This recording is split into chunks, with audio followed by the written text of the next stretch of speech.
है वो अब हमारे सामने है। और सबसे इम्पोर्टेंट बात ये है कि इस चैप्टर के बाद में हमारी इंडियन इकोनॉमिक्स की बुक पूरी हो जाएगी। काफी इंटरेस्टिंग सा चैप्टर है, काफी इंपॉर्टेंट चैप्टर भी है। 6 मार्क्स अकेला कंटेन करेगा। 6 नंबर का चैप्टर है, छोटा सा चैप्टर है, टॉपिक 3 है, लेकिन अगर इसको एक्सप्लेनेटिव मेथड से देखें तो एटलीस्ट 4 से 5 क्लासेस लग जाएगी हमारी ऑनलाइन क्लासेस। आइए देखते हैं चैप्टर जो है हमारा comparative development experience of India and its neighbours यानी कि बात आ रही है हमारे आसपास के देशों की। अब आसपास के देशों में देखें अपन तो पाकिस्तान है, चाइना है, बांग्लादेश है, श्रीलंका है, भूटान है, नेपाल है, इन सभी के बारे में।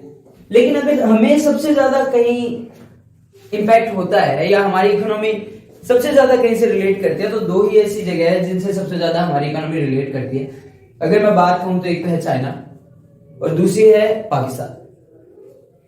हाँ, हमारे और पाकिस्तान में एक सिमिलरिटी ये भी है, या हम लोग इसके साथ में हमारा चैप्टर क्यों बनाया गया है या इसके साथ ही क्यों कंपेयर किया गया है, क्योंकि दोनों ही देश आजाद कब हुए थे? 1947 में। डे अलग अलग है obviously. The independence day for Pakistan is 14th of August and our India's is 15th of August। दोनों ने सेम पॉलिसीज डिसाइड आउट की, सेम ट्रैक पे चले, सेम टारगेट्स डिसाइड किए। 5 प्लान्स हमने स्टार्ट किया तो 5 प्लान्स पाकिस्तान ने भी डिसाइड आउट किया, उन्होंने भी टारगेट्स अपने बनाए 5 प्लान्स को लेकर के। सबसे पहले देखते हैं कि इनके मेनली जो 3 टॉपिक है हमारे सिलेबस में वो कौन कौन से हैं। Introduction, comparative study and appraisal of the development strategies. Appraisal of the development strategies in the sense, अगर कहा जाए हमने 1947 के बाद क्या क्या डेवलपमेंट स्ट्रेटजीज बनाई, यानी स्टार्टिंग की इंडियन इकोनॉमिक्स की स्टार्टिंग से लेकर के अब तक के जितने भी चैप्टर, इस चैप्टर तक को छोड़ करके ये चैप्टर एक तरीके से अपन कहें तो सारे उन चैप्टर का कंक्लूजन है कि हमने क्या क्या अचीव किया, क्या हम टारगेट्स लेके चले थे, कितना हम उनको पूरा कर पाए, किस हद तक हम सक्सीड हुए, क्यों हमें ये सब करना पड़ा और क्या रीजन थे इसके पीछे, और उन रीजंस को लेकर के जो टारगेट्स हमने बनाए उन टारगेट्स को हमने कहां तक अचीव किया है, उनके बारे में रहेगा ये चैप्टर जो है हमारा। इंट्रोडक्शन की बात करेंगे सबसे पहले, उसके बाद कंपैरेटिव स्टडी देखेंगे 2 ही चीजों के साथ में, 2 ही देशों के साथ में। एक तो देखेंगे हम पाकिस्तान के साथ और दूसरा देखेंगे हम चाइना के साथ। पाकिस्तान के साथ में इसलिए क्योंकि ये हमसे निकला है, एक ही साथ आजाद हुए, एक ही साल में, सिर्फ एक दिन का फर्क, 24 घंटे भी नहीं कह सकते अपन इस चीज को लेकर के। 14th of August को पाकिस्तान का इंडिपेंडेंस है और 15th of August हमारा इंडिपेंडेंस डे। और फिर बात आती है चाइना से, तो इसलिए कंपेयर किया जाएगा क्योंकि पॉपुलेशन की तरफ देखा जाए तो ये भी कम नहीं है, हमसे कहीं ना कहीं आगे ही है। लेकिन जीडीपी की तरफ देखें या डेवलपमेंट की तरफ देखें तो ये हमसे काफी ज्यादा आगे है। मार्केट इसका भी काफी ज्यादा बड़ा है, कंज्यूमर्स इसमें भी काफी हैं और हम में भी काफी है। इसलिए जो हमारा कंपैरिजन रहेगा इन दोनों नेबर्स के बीच में रहेगा, क्या क्या स्ट्रेटेजीज इन्होंने अपनाई, क्या क्या स्ट्रेटेजीज हमने अपनाई, किस हद तक ये सक्सीड हुए, किस हद तक हम सक्सीड हुए, क्यों इनको जरूरत पड़ी, क्यों हमें जरूरत पड़ी। देखिएगा हमने स्टार्टिंग के चैप्टर्स में देखे थे 5 ईयर प्लानिंग्स को लेकर के। तो मैं एक बात बता दूं आपको, देखो ये तो सिमिलरिटी है हमें और पाकिस्तान में। और दूसरी अगर बात की जाए तो 5 ईयर प्लानिंग्स की, कि इंडिया ने 5 ईयर प्लानिंग कब स्टार्ट की थी, याद है किसी को? I already told you all the 5 year plannings in offline classes also. मैं फिर रिपीट कर देता हूं, जो हमारे 5 ईयर प्लान्स के जो टारगेट्स थे हमने 1950 से स्टार्ट किए थे, टारगेट किए थे, लेकिन हमने स्टार्ट किए थे 1951 से। हमारा फर्स्ट 5 ईयर प्लान कब आया था? 1951 में। उसी तरीके से अगर हमारी कॉपी की गई थी या हमसे देख करके कॉपी किया था पाकिस्तान ने, और पाकिस्तान ने कब 5 ईयर प्लान टारगेट किए? 1956 से। जब हमने 1951 में 5 ईयर प्लान्स को टारगेट किया, डिसाइड आउट किया, हम ट्रैक पे चले, प्लानिंग की कि भाई किस तरीके से हमें अचीव करना है, किन किन टारगेट्स को अचीव करना है, किन किन सेक्टर पे हमें वर्कआउट करना है, तो हमसे देख करके चाइना ने भी कब स्टार्ट कर लिया था? 1953। तो अपन ये कह सकते हैं एक तरीके से 5 ईयर प्लानिंग हम लोगों ने स्टार्ट किया था, हमसे देखकर चाइना ने कॉपी किया, चाइना से के बाद में पाकिस्तान ने भी कॉपी कर लिया। आइए देखते हैं सबसे पहले इंट्रोडक्शन की तरफ कि क्या है इस चैप्टर में।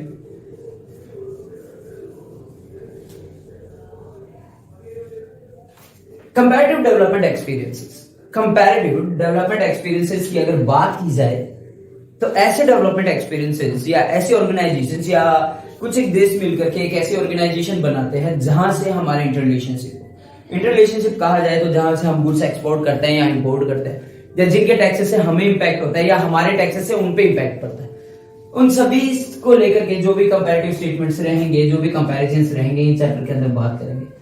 हमारे टारगेट्स किस हद तक पहुंचे हैं, कहां तक अचीव हुए हैं, पूरा का पूरा इंडियन इकोनॉमिक्स का सारा निचोड़ इस चैप्टर में रहेगा।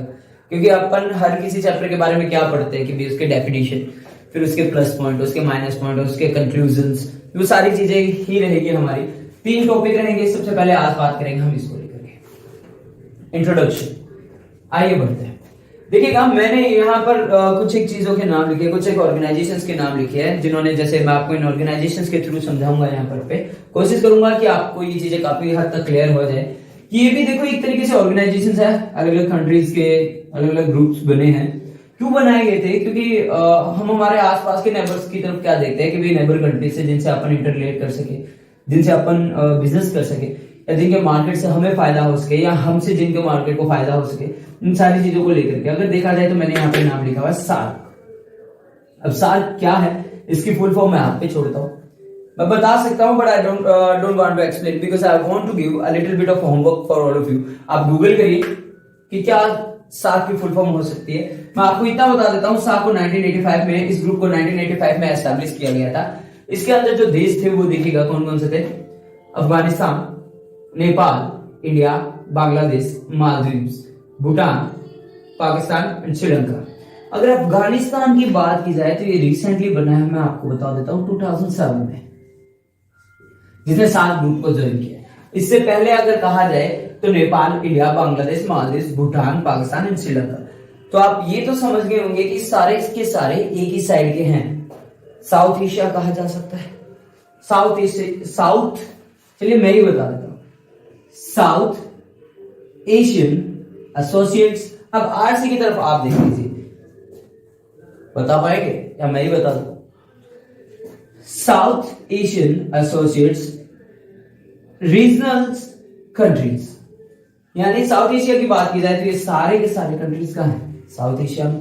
1985 में स्टार्ट किया गया था, इसलिए स्टार्ट किया गया था ताकि इंटर रिलेशनशिप बिजनेस हो सके सभी के बीच में, सारे एक साथ डेवलप कर सके, एक दूसरे की हेल्प कर सके इकोनॉमिक ग्रोथ के लिए, इकोनॉमिक जीडीपी की ग्रोथ के लिए, या हर एक टैक्सेस अगर देखे जाए तो ये सारे के सारे ग्रुप्स में अगर किसी भी एक्सपोर्ट पे कोई इंक्रीमेंट लगता है तो भी सभी कंट्रीज में एक साथ लगता है, कोई टैक्सेस लगता है तो भी सभी कंट्रीज का इम्पैक्ट, सभी कंट्रीज पे उन टैक्सेस का इम्पैक्ट एक साथ होता है। नेक्स्ट मैंने लिखा है यहाँ पे आसियान। अभी आसियान के बारे में आप लोगों ने काफी ज्यादा सुना भी होगा। एक तो फोकस 1967। अब आसियान के बारे में फुल फॉर्म मैं नहीं बताऊंगा, प्लीज थोड़ा तो होमवर्क खुद करिए। नेक्स्ट हमने लिखा है G8, 1975 में स्टार्ट हुआ था, फिर आया था G20। अब इतना तो आप समझ भी जाएंगे कि इनमें भी कुछ एक कंट्रीज के ग्रुप रहे होंगे, इसमें भी कुछ एक कंट्रीज के ग्रुप रहे होंगे। G20 26 सितंबर 1999 को स्टार्ट आउट किया गया था। मैं आपको इतना बता देता हूँ, सार्क का जो हेडक्वार्टर है, एक और क्वेश्चन आप लोगों के लिए, इसका हेडक्वार्टर कहाँ है ध्यान रखिएगा। I'll ask the question in the next video, so please just check it out and keep the things remember। किसका हेडक्वार्टर कहाँ है प्रेजेंट है। फिर नेक्स्ट हमने लिखा है ब्रिक्स, जून 2006। आई थिंक ये तो सबको पता होगा। B for Brazil, R for Russia,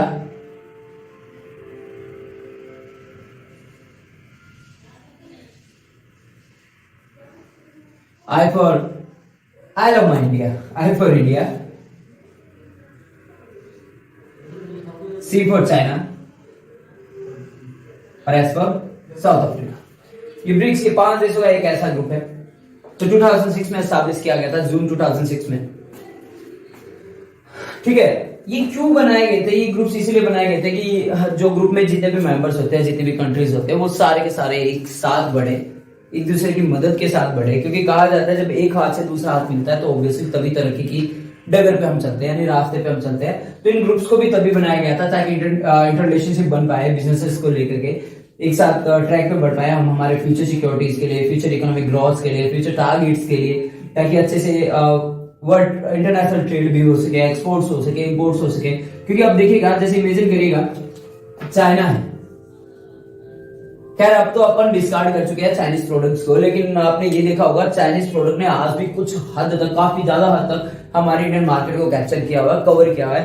पहले आप देखिए, आपको हर एक चीज की तरफ देखें तो आपको चाइनीज प्रोडक्ट देखेंगे, चाहे वो हम फेस्टिवल्स पे लगाने वाली स्पार्कलिंग लाइट्स हो, चाहे ज्योमेट्री बॉक्स हो, खाने की चीजें को तो मैं नहीं प्रेफर कर सकता। हर एक चीज की अगर आप ब्रांड की तरफ देखें तो हर एक चीज एक कॉपी की तरफ दिख रहा है, किसका नाम लेकर के, कि चाइनीज माल है, कि चले तो चांद तक और नहीं चले तो शाम तक। लेकिन अब ये चीजें क्यों है? क्योंकि देखो, एक तो इंफीरियर गुड्स है, सस्ते हैं, और दूसरी सबसे बड़ी बात कि इमेजिन करो कि अगर इन प्रोडक्ट्स पे टैक्सेस बढ़ा दिए जाए तो ऑब्वियसली प्रोडक्ट्स महंगे हो जाएंगे। अगर हम एक्सपोर्ट्स पे टैक्सेस बढ़ा दे या चाइना हम पे टैक्सेस अप्लाई कर दे कि जनाब सॉरी, कि अगर आप हमारे कंट्री में गुड्स एक्सपोर्ट करेंगे तो आपको टैक्सेस पे करने पड़ेंगे, तो हमारे जितने भी प्रोडक्ट होंगे वो वहां पहुंचने पे महंगे होंगे, और वहां पहुंचने पर महंगे होंगे तो वहां के लोगों के लिए भी प्रोडक्ट्स महंगे होते चले जाएंगे। तो ऑब्वियसली ये ग्रुप्स क्यों बनाए जाते हैं? ताकि सबकी जो इकोनॉमिक पॉलिसीज रहे, सबकी जो टैक्स पॉलिसीज रहेंगी वो सेम रहेगी, ताकि किसी भी देश में कोई भी तरीके का डिस्क्रिमिनेशन ना हो, या वहां के लोगों को ये ना लगे कि भाई हाँ, अगर हम यहाँ पे if we are investing into this country और with this country then we have to pay maximum amount of taxes. तो इन चीजों से बचने के लिए ग्रुप्स बनाए गए हैं। ध्यान रखिएगा, हम giving you homework for this. आपको इसके बारे में लिखना है, आसियान के बारे में लिखना है, G8 के बारे में लिखना है, G20 के बारे में, ब्रिक्स के बारे में। ध्यान रखिएगा 6 मार्क्स में 4 मार्क्स का जो थ्योरेटिकल क्वेश्चन रहेगा वो बड़ा रहेगा, यानी एक 4 मार्क्स का क्वेश्चन और एक 2 मार्क्स का क्वेश्चन। तो 2 मार्क्स के क्वेश्चन में से इनमें से किसी के बारे में भी पूछा जा सकता है। That's why I have written down. अब देखिए आगे बढ़ते हैं थोड़ा सा।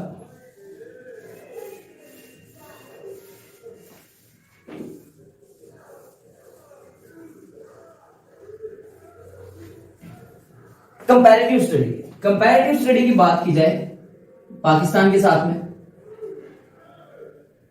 और चाइना के साथ,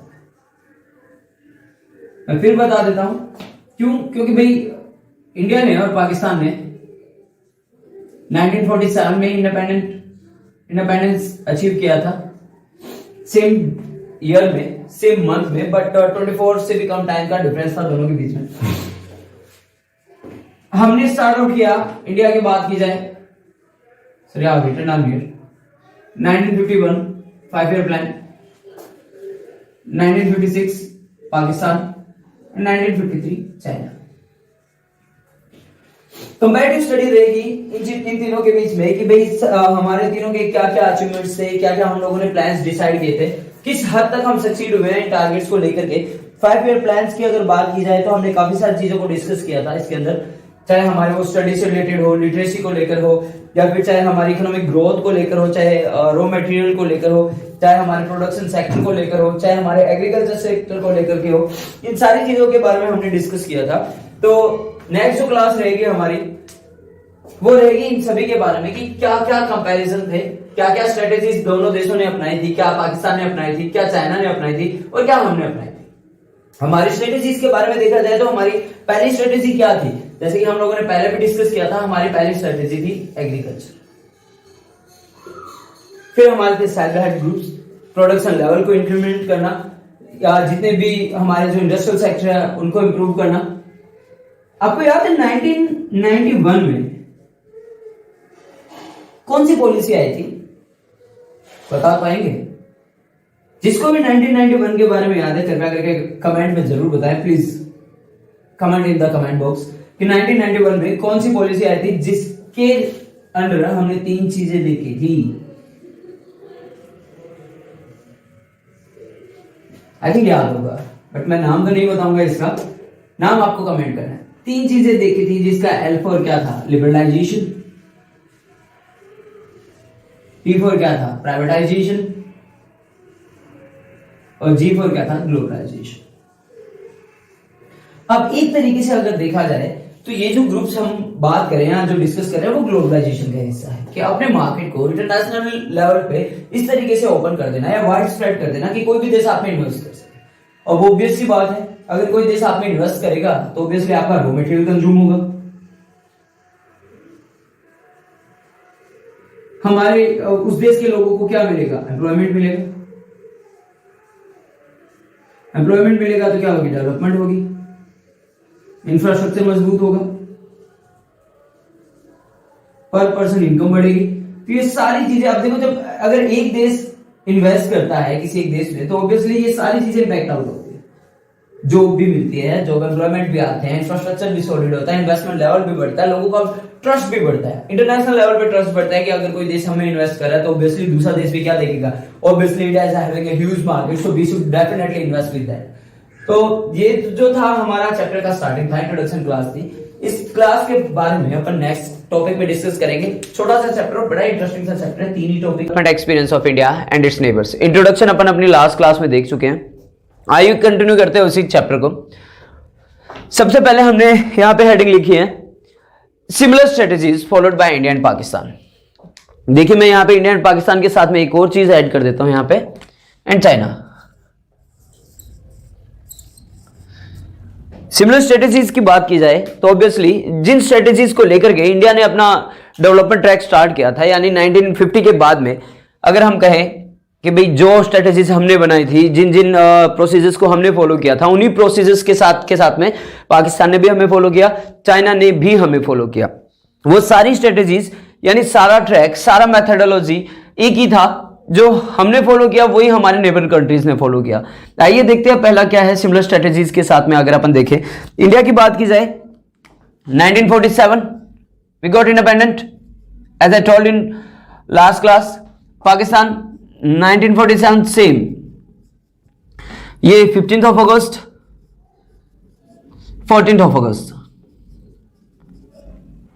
हम क्यों कर रहे हैं इन दोनों का कंपैरिजन, सबसे पहले इनकी बात देखते हैं कि देखिएगा 1947 में अगर बात की जाए इंडिया की, तो इंडिया के सामने एक बहुत बड़ी समस्या खड़ी थी कि भाई हमारी इकोनॉमी जो थी वो एकदम स्टैग्नेंट इकोनॉमी थी, कि हम डेवलपमेंट पे तो थे लेकिन ये भी नहीं कह सकते कि वो नाम के बराबर का डेवलपमेंट था।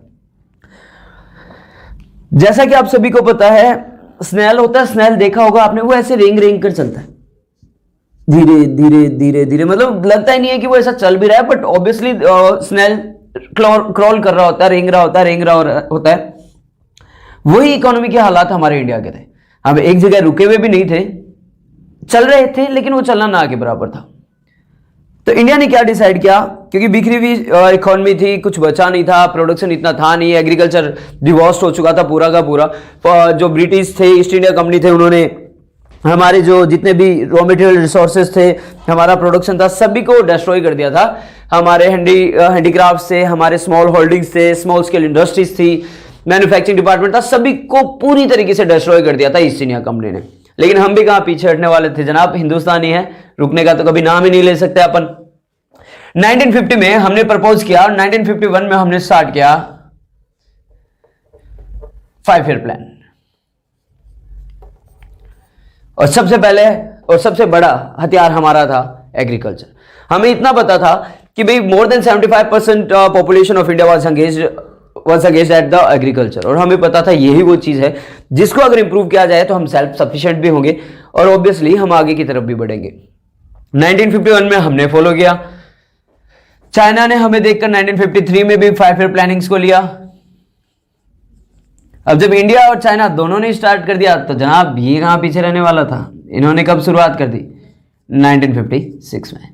वो कहते हैं ना, जिस डगर पे बाप चलता है बेटा तो पीछे पीछे आएगा ही, तो निकला तो हमसे ही था। ठीक है, 1951 में हमने 5 ईयर प्लानिंग्स को लिया था। First 5 year planning was 1951 to 1956। काफी हद तक हम बहुत हद तक हम सक्सीड रहे थे इसके पीछे। 1956 ने पाकिस्तान ने डिनोट किया और 1953 में चाइना ने। देखिएगा अगर कहा जाए तो हमारा 5 ईयर प्लानिंग किसके बेस था, एग्रीकल्चर। सेम स्ट्रेटेजी अपना ली किसने, पाकिस्तान। और जनाब ये तो पहले से ही समझदार था ही, सेम स्ट्रेटेजीज को इन्होंने अपनाया और एक हद तक इतना ज्यादा फायदा हुआ था कि हम सेल्फ सफिशिएंट भी बनने लग गए थे। ये तो थी हमारी सिमिलर स्ट्रेटेजीज की बात में। हम लोगों ने सेम टाइम पे 5 ईयर प्लानिंग्स को चूज किया, सेम टाइम पे हम लोगों ने पब्लिक सेक्टर को चूज किया। पब्लिक सेक्टर की बात अपन आगे करेंगे, पर मैं आपको बता देता हूं, जैसा कि हमने फर्स्ट 5 ईयर प्लानिंग के बाद में हम लोगों को जब ये पता लगा था कि सिर्फ एग्रीकल्चर से डेवलपमेंट के ट्रैक पे नहीं जाया जा सकता, we need to grow more about the industrialisation. हमें इंडस्ट्रियलाइजेशन की तरफ भी बढ़ना पड़ेगा, बट पैसा कहां था जनाब, पैसा तो था ही नहीं, हालात बुरे थे। ऑब्वियसली इस बिगड़ी औलाद को भी हमने पैसे दिए थे 75 करोड़ नियर अबाउट, कुछ बुक्स 35 करोड़ कहते हैं, कुछ बुक्स 75 करोड़ कहती है कि बंटवारे के टाइम में हमने इसको काफी सारी हेल्प दी थी, नियर अबाउट 70 to 75 करोड़, ताकि ये जाकर के अपना खुद का नेशन एस्टैब्लिश कर सके। तो इसके पीछे इतना खर्चा हो गया था, हालात बुरे थे, इकोनॉमिक सिचुएशन अच्छी थी नहीं। फंडिंग्स करी कहां से? नेबर कंट्रीज से पैसा लिया, लोन लिया, उधार लिए, और फिर उसके बाद में किसके ट्रैक पे बढ़े थे हम? पब्लिक सेक्टर के ट्रैक पे। पब्लिक सेक्टर के ट्रैक पे क्यों? क्योंकि जब गवर्नमेंट ने टाटा और बिरला से ये रिक्वेस्ट की थी कि जनाब आप हमारी मदद करिए, हम इंडस्ट्रियलाइजेशन को रीएस्टैब्लिश करना चाहते हैं, तो सबने हाथ खड़े कर दिए। भाई ऑब्वियस सी बात है, उन्होंने कहा साहब हमारे पास कहां पैसा है? भाई दुनिया की, देश की दोनों सबसे बड़ी कंपनीज थी, दोनों सबसे ज्यादा पैसे वाली कंपनी थी, फिर भी उन्होंने हाथ खड़े कर दिए कि साहब हमारे पास पैसा नहीं है, we can't invest into the market. अब सबसे बड़ी समस्या ये थी कि इतना बड़ा पैसा लाए कहां से, और अगर पैसा लाए तो उसको एग्जीक्यूट कौन करेगा, उसको मैनेज कौन करेगा? तो ये सारी सिचुएशंस, सारी प्रॉब्लम्स हमारे सामने थी, और हुआ भी ही। आखिरकार इंडियन गवर्नमेंट ने सोचा कि चलो कोई नहीं, तो एटलीस्ट हम ही स्टार्ट करते हैं। पब्लिक सेक्टर को स्टार्ट किया, एस्टैब्लिश किए, इंडस्ट्रियलाइजेशन किया। 17 to 19 इंडस्ट्रीज को हमने एस्टैब्लिश किया था पब्लिक सेक्टर में। और जब जब धीरे धीरे पब्लिक सेक्टर ग्रो होने लग गया, टाटा जी और बिरला जी की भी आंखें खुल गई थी कि जनाब बहुत बड़ा मौका हाथ से गंवा दिया। फिर इन्होंने प्रोसीजर रखे, वो बहुत साल पहले के चैप्टर में भी डिस्कस कर चुके अपन। फिर इन्होंने गवर्नमेंट को अप्रोच किया कि साहब आप हमें दीजिए ये चांसेस, है ना, कि हम ग्रो करेंगे, हम आपके हेल्प करेंगे। ये सारी चीजों में इन्होंने किया था, लेकिन हमें इन चीजों के बारे में नहीं पढ़ना। हमें क्या पढ़ना है कि पब्लिक सेक्टर को 1970 के आसपास की बात है, सेम प्रोसीजर पाकिस्तान ने भी फॉलो किया eight the starting of the 1970 इन्होंने भी कुछ एक पब्लिक सेक्टर्स को एस्टैब्लिश किया। धीरे धीरे चलते चलते एट द एंड ऑफ 1970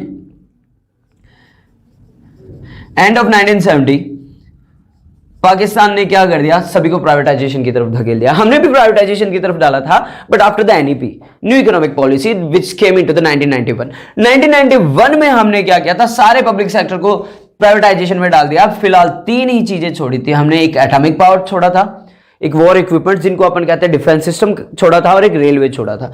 यानी किन किन को? एक तो हमारा, हमने 3 चीजों को हमारे पास रखा, एटॉमिक पावर, रेलवे और डिफेंस। इन 3 चीजों की बागडोर इंडियन गवर्नमेंट ने अपने हाथ में रखी, बाकी सबको प्राइवेटाइजेशन के सुपुर्द कर दिया गया था। पाकिस्तान ने भी हमारे कॉपी किया, चाइना तो ऑब्वियस हाई कॉपी कैट, हमेशा से ताक में बैठा रहता था कि हाँ भाई जनाब किसी ना किसी तरीके से करके हम कैप्चर करें किसको? इंडिया को। बट इन दोनों का ये सपना हमेशा सपना ही रहेगा। आगे बढ़ते। अब देखिएगा, एक चीज और कॉमन थी इन सभी के बीच में, जिनके बारे में बताना चाहूंगा। 1960, कोई बता सकता है 1960 को क्या हुआ था? India made a huge change at the world of agriculture. 1960 to 1970, the first phase of what? Green Revolution. 1960 to 1970 पहला फेज आया था ग्रीन रेवोल्यूशन का, हरित क्रांति का। केमिकल्स यूज किए गए थे, केमिकल फर्टिलाइजर्स थे, पेस्टिसाइड्स यूज किए गए थे, हाइब्रिड सीड्स, HYB सीड्स को यूज किया गया था। और फर्स्ट फेज के दौरान ऑब्वियसली हम इतने ज्यादा सेल्फ सफिशिएंट हो गए थे कि इंटरनेशनल मार्केट में हमारा रॉ मटेरियल अपने नाम बना चुका था, अपनी पहचान बना चुका था। 1960 टू 1970 इतना ज्यादा शानदार निकला था पहले ये 10 साल कि पंजाब और हरियाणा, इन दोनों ने इतने मिरेकलेटिव कह सकते हैं या मिरेकल रूप से इतने ज्यादा चेंजेस दिखाए कि भाई एग्रीकल्चर में, प्रोडक्शन लेवल में ये सेल्फ सफिशिएंट तो हुए ही हुए, साथ के साथ में पूरे देश को भी इन्होंने अपनी प्रोडक्शन की ताकत दिखा दी थी। ऑल ओवर वर्ल्ड में हमारी प्रोडक्शन की, हमारे रॉ मटेरियल की फिर से धाक चलने लगी थी। हाँ, 1970 से लेकर के 1980 तक जो सेकंड फेज था, जिसके लिए सारे ये टारगेट कर रहे थे कि ऑल ओवर नेशन में, पूरी दुनिया पूरी इंडिया के अंदर ये हर एक स्टेट तक पहुंच पाएगा, बट ऐसा हो नहीं पाया था। पर कोई दिक्कत नहीं है, इस वक्त भी हम फर्स्ट ग्रीन रेवोल्यूशन को पूरी दुनिया ने देखा था। सेम कॉपीज इन्होंने भी किया, ग्रीन रेवोल्यूशन यहां पर भी कोशिश की गई थी। चाइना तो खैर था ही हमारे साथ साथ पाकिस्तान की। अब देखिए अपन बात करते हैं, पहला पॉइंट अपन डिस्कस कर चुके हैं, similar strategies followed by India, Pakistan and China. ध्यान रखिएगा ये क्वेश्चन रहता भी है कि कंपेयर अबाउट या give a brief explanation of the comparison between India and Pakistan, या फिर हम ये कहें तो ये भी कहा जाता है write down the similarities between India and Pakistan. यह काफी बार पूछा गया क्वेश्चन है, ध्यान रखिएगा। अब बात करते हैं अपन धीरे धीरे करके इंडिया के बारे में, तो चलिए करेंगे ही करेंगे। अब सबसे पहले बात करते हैं पाकिस्तान को लेकर के कि क्या ऐसी सिमिलैरिटीज थी, क्या ऐसी चीजें थी कि जिनके वजह से हम इनके साथ में कंपेयर कर रहे हैं। ऑब्वियसली पड़ोसी था, हमसे निकला था, और वो कहते हैं ना भाई बेटा बेटा होता है और बाप बाप होता है। तो बात करते हैं, ये देखिए किस हद तक बेटे ने तरक्की की और किस हद तक बाप ने तरक्की की। और ऑब्वियसली ये बाप है तो पीछे तो रह ही नहीं सकता। आइए देखते हैं पाकिस्तान। अब क्या कोई मुझे ये बता सकता है कि पाकिस्तान का एक्चुअल नेम क्या है? आई थिंक सभी लोग यही कहेंगे नहीं सर, हमने तो पाकिस्तान ही सुना है। But the exact name of Pakistan is, मैं ये रफ कर देता हूं, अगर आप स्क्रीनशॉट लेना चाहें तो ले सकते हैं। I think you have taken the screenshot.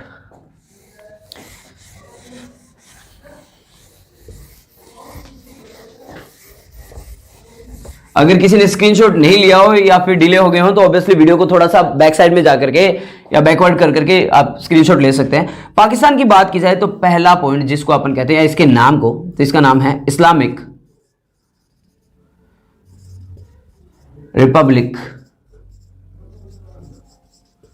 Pakistan.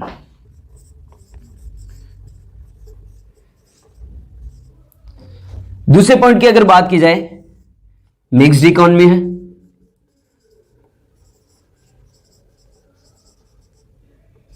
Mixed economy अगर मैं कहूं तो एक ऐसी इकोनॉमी जहां पर पब्लिक सेक्टर भी हो और प्राइवेट सेक्टर भी हो, यानी कौन सा? Public sector along with private sector.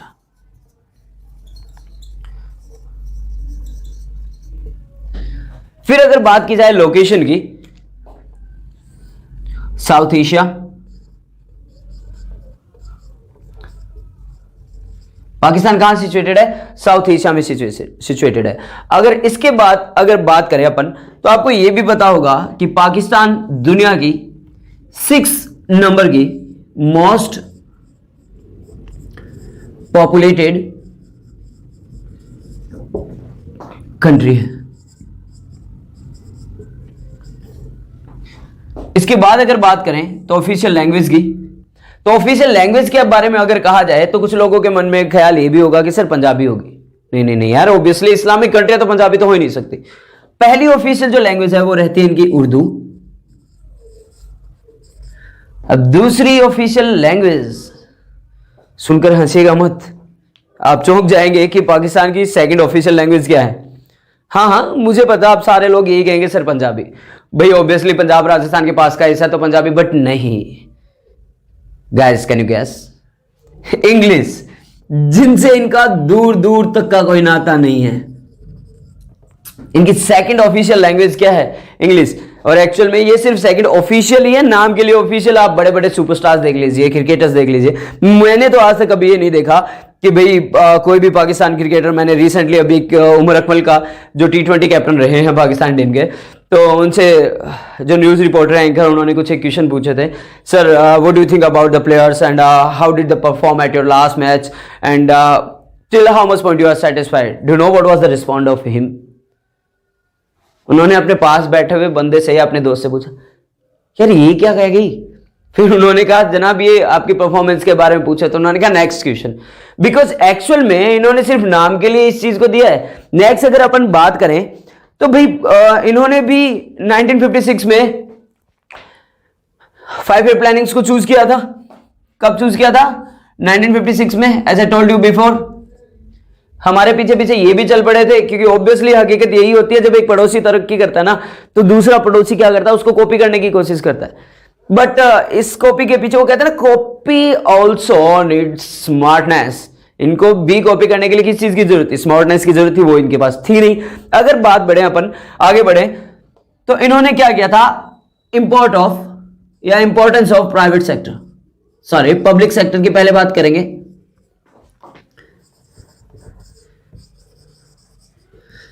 Public sector की अगर बात कहूं तो इंडिया को देखकर इन्होंने भी पब्लिक सेक्टर कब एस्टैब्लिश किया? इन्होंने भी किस चीज में ग्रोथ करने की सोची? At the starting of the, at the beginning of, या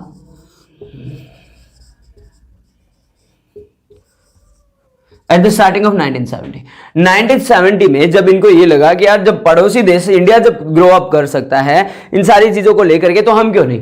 तो ऑब्वियसली इन्होंने भी क्या किया, 1970 में पब्लिक सेक्टर को प्रमोट किया, पब्लिक सेक्टर्स को लेकर के काफी इंडस्ट्रीज एस्टैब्लिश की। हाँ, कुछ हद तक इनके लिए वो बेनिफिशियरी साबित हुआ था, बट हकीकत ये है कि भाई किसी भी काम को करने के लिए टैलेंट की जरूरत थी, बट यहां पर उस चीज की कमी थी। और 10 सालों में इन्होंने क्या कर दिया था, एट द एंड ऑफ 1970 और 1970 के एंड में, एट द एंड ऑफ 1970 इन्होंने सारे के सारे पब्लिक सेक्टर को क्या कर दिया था, प्राइवेटाइजेशन सेक्टर में डाल दिया था। तो ये काफी सारी पॉलिसीज इन्होंने इंप्लीमेंट में ली थी या अप्लाई की थी इन्होंने अपने डेवलपमेंट को लेकर के, चाहे वो कॉपी किया हो या हमसे देख करके आओ। काफी सारी कोशिश इन्होंने भी की थी कि भाई किसी तरीके से हम सेल्फ सफिशिएंट बने या फिर हमारा भी रॉ मटेरियल बाहर तक पहुंचे, और कुछ हद तक ये सक्सीड हुए थे, बट इतना कंपैरेटिवली नहीं हुए थे जितना कि हम चाइना हुए थे। पाकिस्तान के बारे में हमने देखा, फिर बता देता हूं, इस्लामिक रिपब्लिक पाकिस्तान नाम है इसका। 1956 पहला 5 ईयर प्लानिंग स्टार्ट किया था, 1947 में इंडिपेंडेंट हुआ था 14 अगस्त 1947,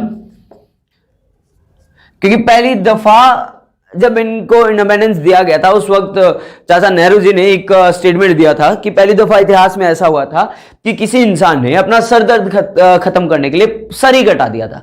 तो एक तरीके से उन्होंने क्या कर दिया था कि भाई ये काफी टाइम से झगड़ रहे थे कि भाई हमें एक इस्लामिक कंट्री एस्टैब्लिश करनी है। इस्लामिक कंट्री मैंने यहाँ पे स्पेलिंग गलत लिख दिया है, सॉरी फॉर दैट, कि इस्लामिक कंट्री हमें एस्टैब्लिश करना है।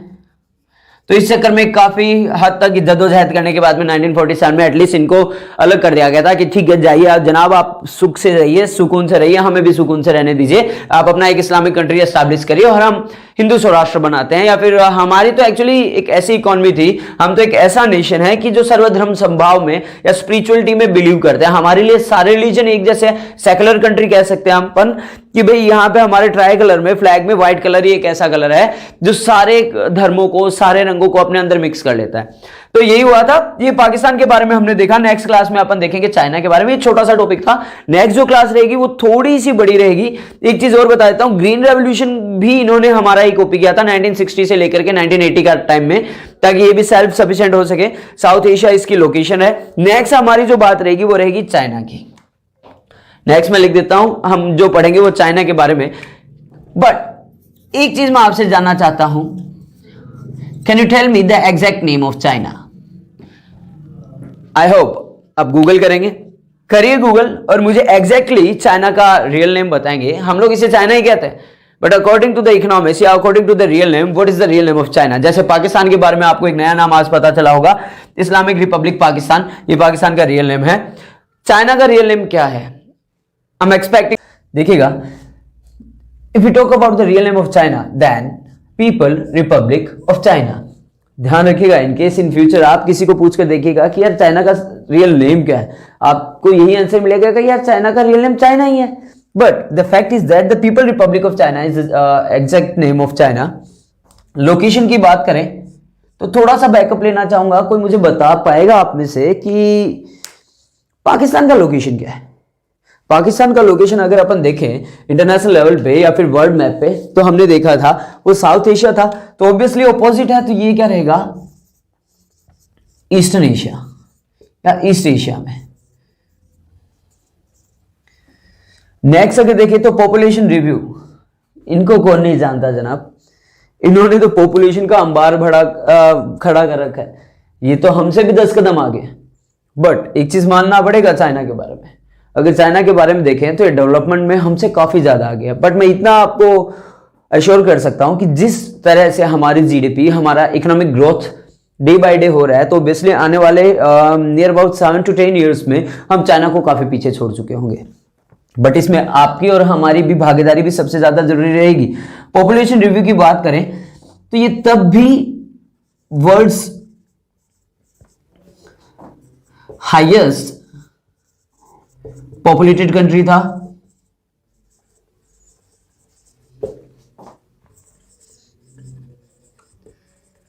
और आज की बात करें तो आज भी ये दुनिया की सबसे ज्यादा जनसंख्या वाला देश है। यानी कि अगर कहा जाए तो इसकी रैंक कहां आती है? फर्स्ट। किसमें? पॉपुलेशन के करियर। लैंग्वेज की बात करें तो कोई मुझे बता सकता है कि चाइना की ऑफिशियल लैंग्वेज क्या है?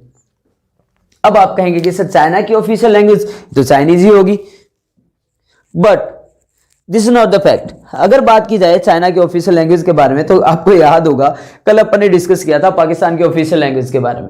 पहली लैंग्वेज थी उर्दू और दूसरी क्या थी? इंग्लिश, जिससे उनका दूर दूर का नाता नहीं था। चाइना की ऑफिशियल लैंग्वेज चाइनीज नहीं है, ध्यान रखिएगा।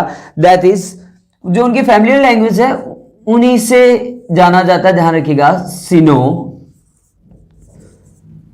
तिब्बतन।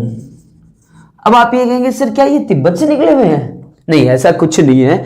एक्चुअल में ये एक तरीके से आप कह सकते हैं कि भाई मिला जुला सा वेरिएंट सा कहा जा सकता है। तिब्बत की तरफ देखे, तिब्बतियंस की तरफ देखे तो वैसा सा ही कुछ माना जाता है, बट ऑफिशियल लैंग्वेज जो है वो साइनो तिब्बतन रहेगी, GLF। अब आता है जो इन्होंने जो कैंपेन स्टार्ट किया था कि भाई इन्होंने किन किन ट्रैक पे बढ़े, इन्होंने क्या इकोनॉमिक पॉलिसीज अपनाई थी, क्या फ्यूचर पॉलिसीज अपनाई थी, क्या टारगेट्स अपनाए थे, उनके बारे में अपन बात करने के लिए इस टॉपिक को हमने पिकअप किया है। देखिएगा GLF की बात की जाए तो मैं आपको इतना बता देता हूं कि एक लीप फॉरवर्ड कैंपेन था, I think gulf leap forward campaign था, जो 1958 से 1962 में स्टार्ट किया गया था। ध्यान रखिएगा ये रिलेटेड किससे था? 5 ईयर प्लानिंग से, सॉरी 5 ईयर प्लानिंग। अब 5 ईयर प्लानिंग की बात की जाए तो ध्यान से सुनिएगा। आप सभी को पता है 5 ईयर प्लानिंग में हमारा फर्स्ट टारगेट क्या था? एग्रीकल्चर में इंप्रूवमेंट। तो ऑब्वियसली इनका भी टारगेट क्या था? एग्रीकल्चर में ही इंप्रूवमेंट इनका भी टारगेट था GLF कैंपेन की बात की जाए तो। बट इसके पीछे एक रीजन था, आपको इतना तो याद होगा कि हमने फर्स्ट जो देखा था कि इंडिया में फर्स्ट 5 ईयर प्लान कब स्टार्ट हुआ था? 1951। फर्स्ट हमारा 5 ईयर प्लान क्या था? 1951, और पीरियड क्या था? 51 to 56। चाइना ने कब कॉपी किया था हमसे? 53 में। पाकिस्तान ने कब कॉपी किया था? 56 में, 1956 में। तो ध्यान रखिएगा इनका जो फर्स्ट 5 ईयर प्लान था वो 53 to 58 था। जो ये 5 ईयर प्लान था ये इनका था सेकंड 5 ईयर प्लानिंग। ध्यान रखिएगा, सेकंड 5 ईयर प्लानिंग। अब सेकंड 5 ईयर प्लानिंग में अगर माना जाए तो भाई फर्स्ट 5 ईयर प्लानिंग चाइना का इतना सक्सीड रहा था, इतना सक्सेसफुल रहा था कि चाइना को इतना तो पता चल गया था कि भाई हमारे जो टारगेट्स हैं, हमारे जो अचीवमेंट्स हैं, हम जिन एम को लेकर चले हैं वो एम एक ही तरीके से पूरे हो सकते हैं इन 5 ईयर प्लानिंग्स के साथ में बढ़ते हुए। बट पहले 5 ईयर प्लानिंग के साथ में इन्होंने ये भी महसूस कर लिया था कि एग्रीकल्चर फील्ड में सफिशिएंसी होने के बावजूद हम इंटरनेशनल लेवल पे अपनी पहचान नहीं बना पाएंगे।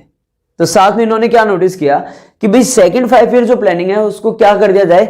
एग्रीकल्चर को कॉमर्शियल बना दिया जाए। कॉमर्शियल इन द सेंस हम एग्रीकल्चर बेस्ड तो रहे, एग्रेरियन इकोनॉमी तो रहेंगे। ध्यान रखिएगा ये भी एग्रेरियन इकोनॉमी था। कौन सा? एग्रेरियन। ये भी एग्रेरियन इकोनॉमी था, लेकिन एग्रेरियन इकोनॉमी के बजाय इन्होंने क्या सोचा कि इसके अंदर कम्युनल इकोनॉमी बना दिया जाए, यानी कम्युनिटी सेक्टर से रिलेटेड बना दिया जाए। हमें इंडस्ट्रियलाइजेशन की तरफ बढ़ना चाहिए। क्यों? क्योंकि सिर्फ प्रोडक्शन बेसिस को लेकर के या एग्रीकल्चर बेसिस को लेकर के कोई भी देश कंप्लीटली डेवलपमेंट के ट्रैक पे नहीं जा सकता। इतना तो हम भी जानते हैं कि भाई हम सिर्फ एग्रीकल्चर बेस रहेंगे या प्रोडक्शन की तरफ ध्यान देते रहे या एग्रीकल्चर की तरफ ध्यान देते रहे तो बाकी सारे फील्ड्स रह जाएंगे। यही चीज चाइना ने क्या नोटिस की कि ठीक है फर्स्ट 5 ईयर प्लानिंग में इन्होंने सस्टेनेबल अचीवमेंट्स अचीव किए थे, और अगर मैं कहूं तो इन्होंने काफी हद तक इन्होंने सक्सेस अचीव भी कर ली थी। सेकंड 5 ईयर प्लानिंग की बात की जाए तो इन्होंने इंडस्ट्रियलाइजेशन की तरफ बढ़े, कॉमर्शियल क्रॉप्स की तरफ बढ़े, कॉमर्शलाइजेशन की तरफ बढ़े कि एग्रीकल्चर को इस फील्ड तक ले जाया जाए, इंटरनेशनल लेवल में या इंटरनेशनल मार्केट में इनकी पहचान बने। सी फूड को इन्होंने अपनाया कि भाई सी फूड को इन्होंने इंटरनेशनल लेवल पे, इंटरनेशनल मार्केट में इन्होंने अपनी एक आइडेंटिफिकेशन दिलवाई कि भाई अंतरराष्ट्रीय स्तर पर अगर कोई सी फूड को सबसे ज्यादा एक्सपोर्ट करने वाला था तो चाइना था। सी फूड को देख सकते हैं अपन, क्रिस्पी फूड्स को देख सकते हैं, काफी सारे प्रोडक्ट्स जो चीप प्रोडक्ट्स कह सकते हैं, टेक्निकल प्रोडक्ट्स कह सकते हैं, इन्होंने इंटरनेशनल लेवल्स पे इनको एक्सपोर्ट किया। तो सेकंड जो पार्ट था ध्यान रखिएगा वो इन्होंने बेसिस किया था इंडस्ट्रीज बेसिस को या कम्युनल सेक्टर्स को। इन्होंने देखा था कि अकेले एग्रीकल्चर के भरोसे बढ़ा नहीं जा सकता। नेक्स्ट अगर हमने देखे तो ग्रेट प्रोलेटेरियन कल्चरल रेवोल्यूशन। अब ये बात आई थी ग्रेट प्रोलेटेरियन कल्चरल रेवोल्यूशन, यहां तक क्या था देखिएगा 1966 टू 1976 इसका टाइम पीरियड रहा था। हुआ क्या था कि 1970 के दौरान आपको याद होगा, मैंने आपको पहले भी बताया था कि जब अपन ने स्टार्टिंग में तीनों को एक साथ देखा था कि भाई 1970 के पहले इन्होंने भी पब्लिक सेक्टर को एस्टैब्लिश करने का सोचा था। इन्होंने भी ये डिसाइड किया था कि एक्सक्यूज मी गाइस, इन्होंने भी एक चीज ये नोटिस की थी कि 1970 के आसपास कि भाई मैक्सिमम हम पब्लिक सेक्टर की तरफ बढ़े, और पब्लिक सेक्टर के लिए इन्होंने फाइनेंशियल सपोर्ट किससे लिया था? फाइनेंशियल सपोर्ट जितना भी आया था वो सारा रूस की तरफ से आया था, इट मींस रशिया की तरफ से। लेकिन कुछ एक मतभेदों के चलते या फिर इंटरनेशनल मार्केट की तरफ से या फिर किसी भी तरीके के प्रेशर की वजह से इन दोनों के बीच में आपसी मतभेद हुए।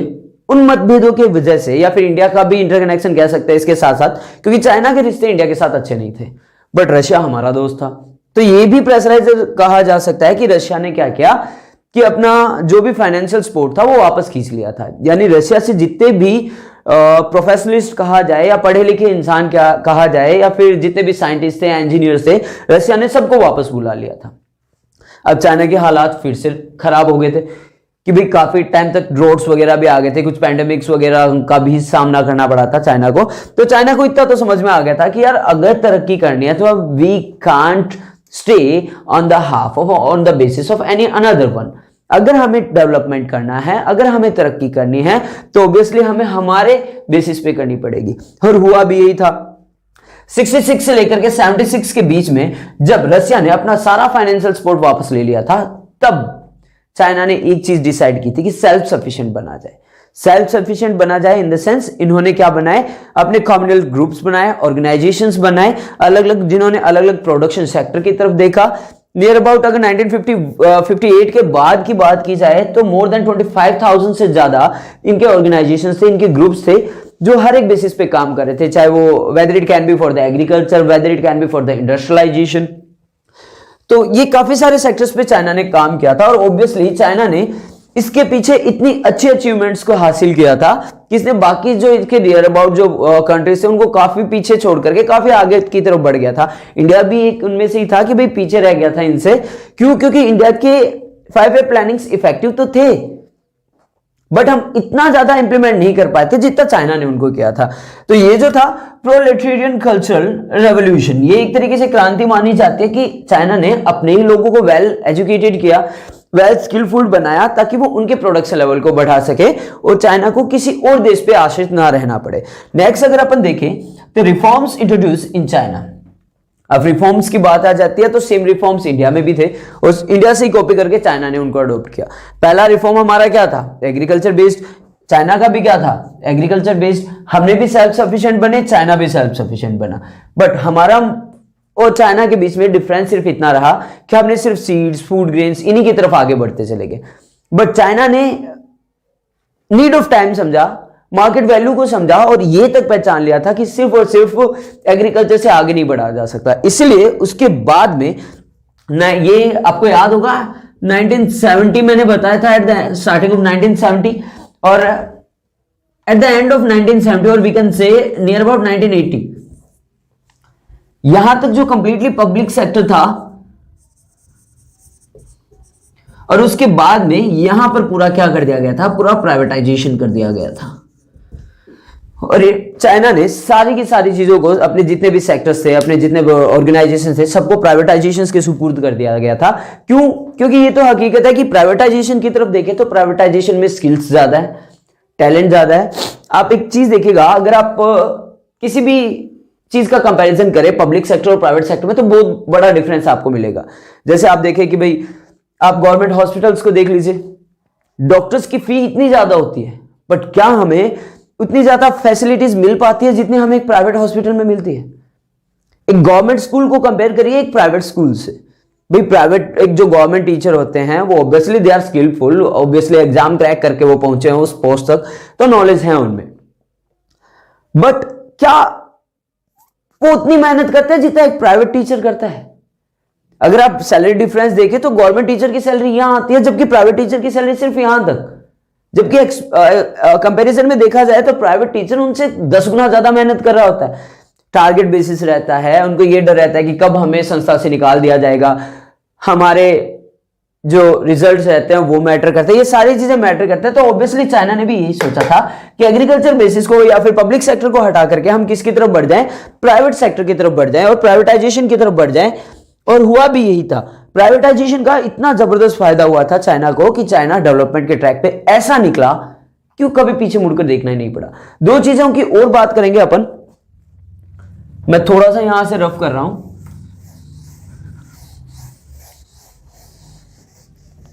अपनी इकोनॉमिक पॉलिसी में चाइना ने दो और पॉलिसीज को अपनाया था। पहली थी dual pricing policy.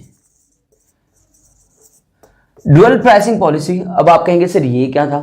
Obviously actual में क्या था कि वहां की गवर्नमेंट ने, माओ उस टाइम रूलिंग पार्टी में थे, पीएम थे वहां के, तो उन्होंने एक पॉलिसी बनाई थी कि अगर प्रोडक्शन बेसिस पे, अगर कोई एग्रीकल्चर पे कोई प्रोडक्शन कर रहा है या कोई फूड ग्रेन्स या फिर कोई क्रॉप्स, इन चीजों पे काम कर रहा है, तो उन्होंने एक चीज डिसाइड कर दी थी कि अगर आप मार्केट में कहीं पे भी कोई फसल बेचेंगे तो दैट रेट, जिस रेट पे भी आप बेच रहे हैं, that should be decided by government.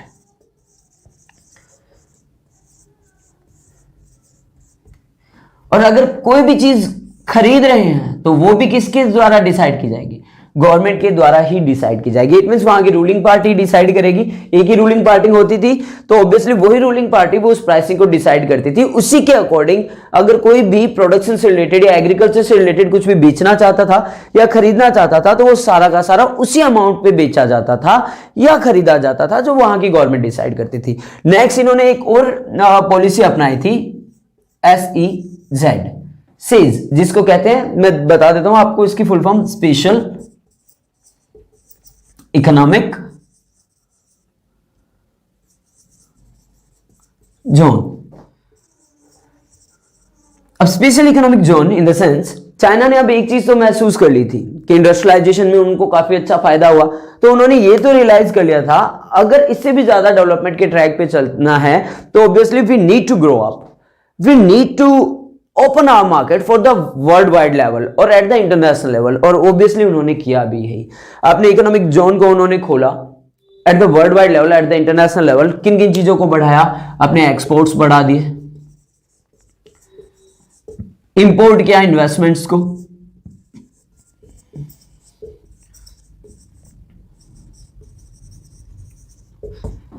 Invested import किए इन द सेंस बाहर के जितने भी कंट्रीज थे उनको इनवाइट किया कि ठीक है आप आइए, we are having a huge market, we are having a vast market, you can come here, you can invest into us and you will be beneficial.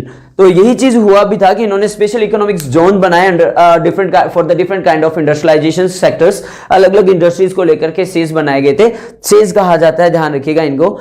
तो वापस आ जाते हैं एक बार ब्रीफली, एक थॉरली देख लेते हैं। पहला जो था कि पीपल रिपब्लिक ऑफ चाइना इसका रियल नेम है, लोकेशन ईस्टर्न एशिया है, पॉपुलेशन वाइज में नंबर 1 पे था, नंबर 1 पे है अभी भी। लैंग्वेज जो है सिनो टिबेटन है। GLF कैंपेन इन्होंने स्टार्ट किया था, उसके बाद इन्होंने स्टार्ट किया ग्रेट प्रोलेटेरियन कल्चरल रेवोल्यूशन 1966 से लेकर के 76 फॉर 10 ईयर्स का था, ये ध्यान रखिएगा। इसमें इन्होंने अपने लोगों को स्किलफुल बनाया, एजुकेटेड बनाया, ठीक है। एक ऐसी क्रांति थी जिन्होंने सही मायने में चाइना को ये दिखा दिया था कि अगर आपको डेवलपमेंट चाहिए तो आपको खुद के दम पे लेना पड़ेगा। नेक्स्ट जो हमने देखा वो था reforms introduce in China, same as in India. इन्होंने कॉपी किया हमसे, एग्रीकल्चर बेसिस पे फर्स्ट 5 ईयर प्लानिंग को अडॉप्ट किया, फिर उसके बाद इन्होंने इंडस्ट्रियलाइजेशन किया। 1970 में इन्होंने पब्लिक सेक्टर अपना। Comparison between India, Pakistan and China, हमने जो चैप्टर स्टार्ट किया था हमारा था development experience comparison of India या फिर development comparative experiences of India and its neighbours. Neighbours में देखा था हमने पाकिस्तान और चाइना को। आइए बढ़ते हैं, जो इसका मेन जो टॉपिक रहता है, मेन जो हमारा क्वेश्चन रहता है, comparison between India, Pakistan and China के बारे में। देखिएगा, कंपैरिजन को हमने मेनली 4 पार्ट्स में डिवाइड किया है। पहला कंपैरिजन हमने लिया है डेमोग्राफिक इंडिकेटर्स। सेकंड कंपैरिजन की बात करें तो हमने लिया है यहाँ पे ग्रोथ लेवल को। थर्ड टॉपिक जो हमारा रहेगा वो रहेगा सोशल कंट्रीब्यूशन, और फोर्थ वन जो टॉपिक हमारा डिनोट करेगा वो करेगा हमारा ह्यूमन डेवलपमेंट इंडिकेटर्स के साथ है।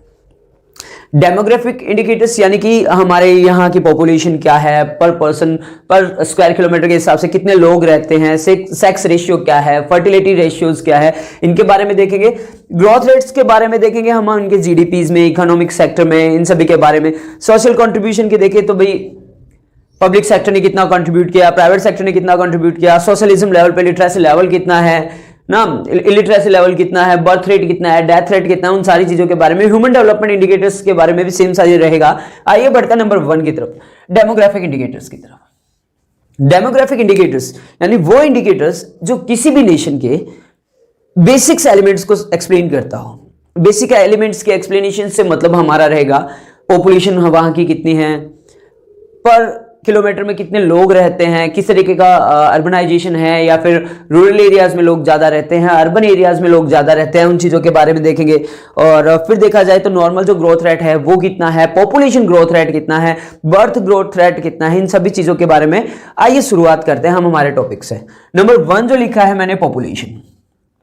अब पॉपुलेशन के बारे में अगर तीनों में कंपेयर किया जाए तो सभी को पता है कि भाई इंडिया की जो रैंक है इंटरनेशनल लेवल पे वो कौन सी है, you know it very well. अगर बात की जाए इंडिया की, नंबर 2। अगर बात करें हम किसकी, चाइना की, 1st। और पाकिस्तान की बात करें तो at 6th। नेक्स्ट जो हमने लिखा है डेंसिटी ऑफ पॉपुलेशन। अब डेंसिटी ऑफ पॉपुलेशन के बारे में कहा जाए तो ऑब्वियसली एक पर स्क्वायर किलोमीटर के तरफ देखा जाए, पर square kilometre in the sense square तो आप सभी को पता होगा जिसकी ऑल साइड्स इक्वल हो। मैथ्स मेरी इतनी अच्छी तो नहीं है पर फिर भी आई थिंक ये स्क्वायर बन ही गया होगा पर स्क्वायर किलोमीटर में, यानी ये भी 1 किलोमीटर, ये भी 1, ये भी 1 और ये भी 1 पर स्क्वायर किलोमीटर में जितने लोग रहते हैं। It doesn't matter about the kids, it doesn't matter about the mails और फीमेल्स, इट मींस पर स्क्वायर किलोमीटर में जितने लोग रहते हैं वो डेंसिटी ऑफ पॉपुलेशन माना जाएगा। अगर डेंसिटी ऑफ पॉपुलेशन की बात करें तो देखिएगा चाइना की तरफ अगर देखें तो चाइना हम लोगों से काफी बेटर है, एरिया वाइज हमसे बड़ा है और इसकी जो डेंसिटी वो क्या है 153% पर स्क्वायर किलोमीटर। ध्यान रखिएगा आपको जो डेटास हो सकते हैं आपकी बुक में ओल्ड या पुराने डेटा मिल जाए, but I am providing you the updated datas.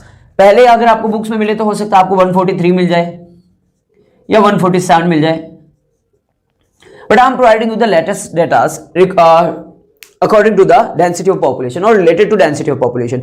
अगर चाइना की बात की जाए तो at the present time 153 persons per square kilometre, यानी 1 किलोमीटर के दायरे में 153 लोग रहते हैं। इंडिया की बात की जाए तो भाई ऑब्वियस सी बात है कंपैरेटिवली हम इनसे छोटे हैं, लेकिन फिर भी हमारी डेंसिटी देखिए 464 पर्सन्स पर स्क्वायर किलोमीटर। अब ऑब्वियस सी बात है यार, हमारे यहां पे तो क्या होता है, अगर आप देखें स्लम एरियाज की तरफ, झुग्गी झोंपड़ियों की तरफ या फिर फुटपाथ पे जो लोग सोते हैं उनकी तरफ, तो ऑब्वियसली वो क्या करते हैं, एक लाइन बनाते हैं और फुटपाथ के ऊपर ही लेट जाते हैं, वहीं पे अपना घर बना लेते हैं। या फिर स्लम्स की तरफ देखें तो एक झुग्गी झोंपड़ी है या फिर कोई एक भी मकान है उसके अंदर 10 लोग रह रहे हैं, एक कोई कमरा है या फिर जहां पे लेबर डिपार्टमेंट रह रहा है तो एक कमरे में 5 लोग रह रहे हैं। तो ऑब्वियसली हमारा डेंसिटी ऑफ पॉपुलेशन सबसे ज्यादा है, कितना 464% पर स्क्वायर किलोमीटर। ये एक तरीके से बैरियर ही है हमारे डेवलपमेंट के लिए, यानी हमारे डेवलपमेंट में ये भी एक मेजर प्रॉब्लम है कि हमारा डेंसिटी पॉपुलेशन इतना ज्यादा है। पाकिस्तान की बात करें तो 287 पर्सन्स पर स्क्वायर किलोमीटर है। अब आप ये कहेंगे सर पाकिस्तान हमसे अच्छा क्यों?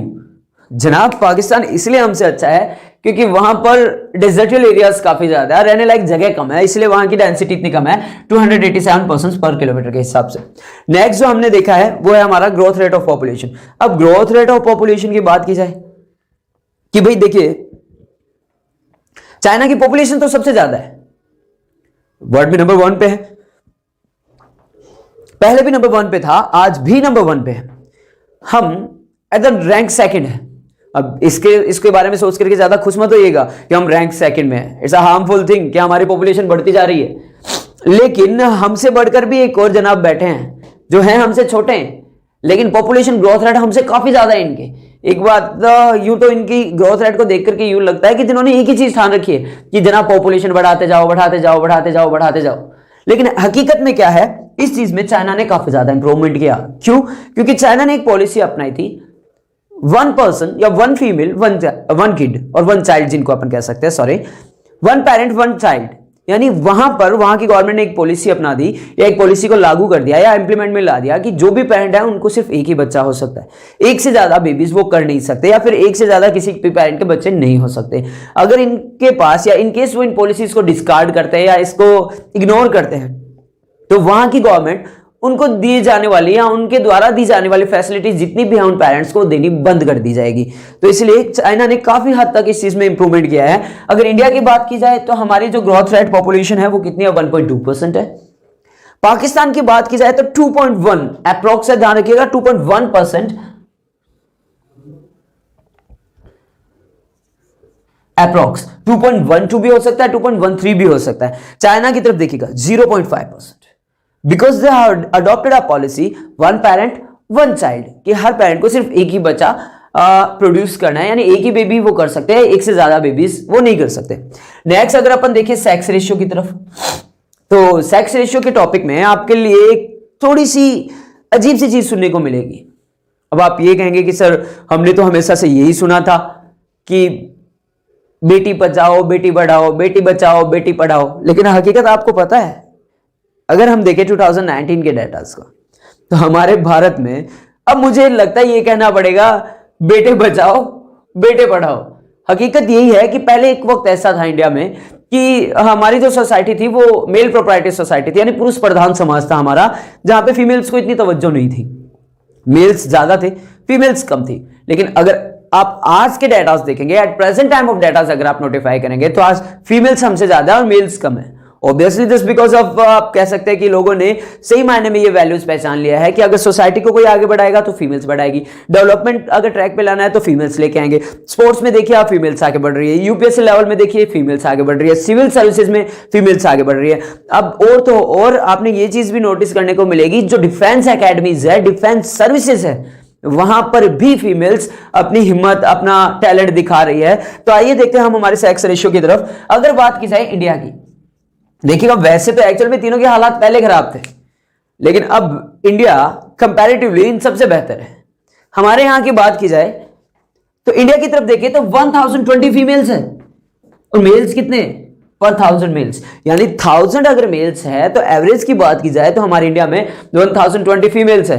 तो आप जनाब सोच लीजिए, अब तो बेटे पढ़ाओ और बेटे बचाओ, वरना पीछे रह जाओगे। पाकिस्तान की बात की जाए, ये जनाब के हालात खराब है कि भाई जनाब यहां पर मेल कितने हैं 1060। अगर 1060 मेल्स की बात की जाए तो उनके पीछे औरतें सिर्फ कितनी हैं 1000 फीमेल्स। और ऑब्वियसली ये किस वजह से, क्योंकि वहां की सोसाइटी डिस्क्रिमिनेट करती है अभी भी वहां पर फीमेल्स पे बाउंडेशंस है, उनको इतनी सारी फ्रीडम्स नहीं है जितनी हमारे देश में, हमारी कंट्री में हम गर्ल्स को फ्रीडम जो मिल रही है, या फिर हमारे फैमिलीज की तरफ से जो फ्रीडम मिल रही है, उनको जॉब अपॉर्चुनिटीज मिलती है, उनको वर्क फ्रीडम मिलती है, उनको इंडिपेंडेंट रहने की फ्रीडम मिलती है। तो ऑब्वियसली हमारा जो सेक्स रेशियो वो काफी ज्यादा इंप्रूव हुआ है। पाकिस्तान की बात करें तो it's just bit poor in comparative with India. 1000 females है, एवरेज 1060 मेल्स की तरफ। चाइना की तरफ देखें तो चाइना के हालात भी इतने अच्छे नहीं है, बट ऑब्वियसली अगर आप नोटिफाई करेंगे तो इन तीनों में हमने पिछले 10 सालों में और इफ से इन द लास्ट डिकेड हमने काफी हद तक इंप्रूवमेंट की है। चाइना की अगर बात की जाए तो 1 पर 1049 मेल्स पर 1000 फीमेल्स है। तो अब देखिए इस चीज में हम बाकियों से बेहतर है। नेक्स्ट देखिए फर्टिलिटी रेट। अब फर्टिलिटी रेट की बात, अब आप ये कहेंगे सर ये फर्टिलिटी रेट कहां से आ गई। फर्टिलिटी रेट मैं आपको बता देता हूं, उसे कहा जाता है कि भाई किसी भी देश में पर फीमेल कितने बेबीज पैदा हो रहे हैं, यानी एक फीमेल कितने बेबीज को बर्थ दे रही है, यानी हर फीमेल कितने बच्चे पैदा कर रही है। आइए देखते हैं कंपैरिजन में, क्या आपको लगता है इन सब में बेहतर कौन होगा। एक तरफ देखिएगा जो चाइना है सबसे ज्यादा पॉपुलेशन लेके बैठा है, एक तरफ पाकिस्तान है जो छोटा है लेकिन 6th रैंक पे आ रहा है पॉपुलेशन में भी, और एक तरफ हम हैं जो रैंक में 2nd नंबर है। तो आइए देखते हैं।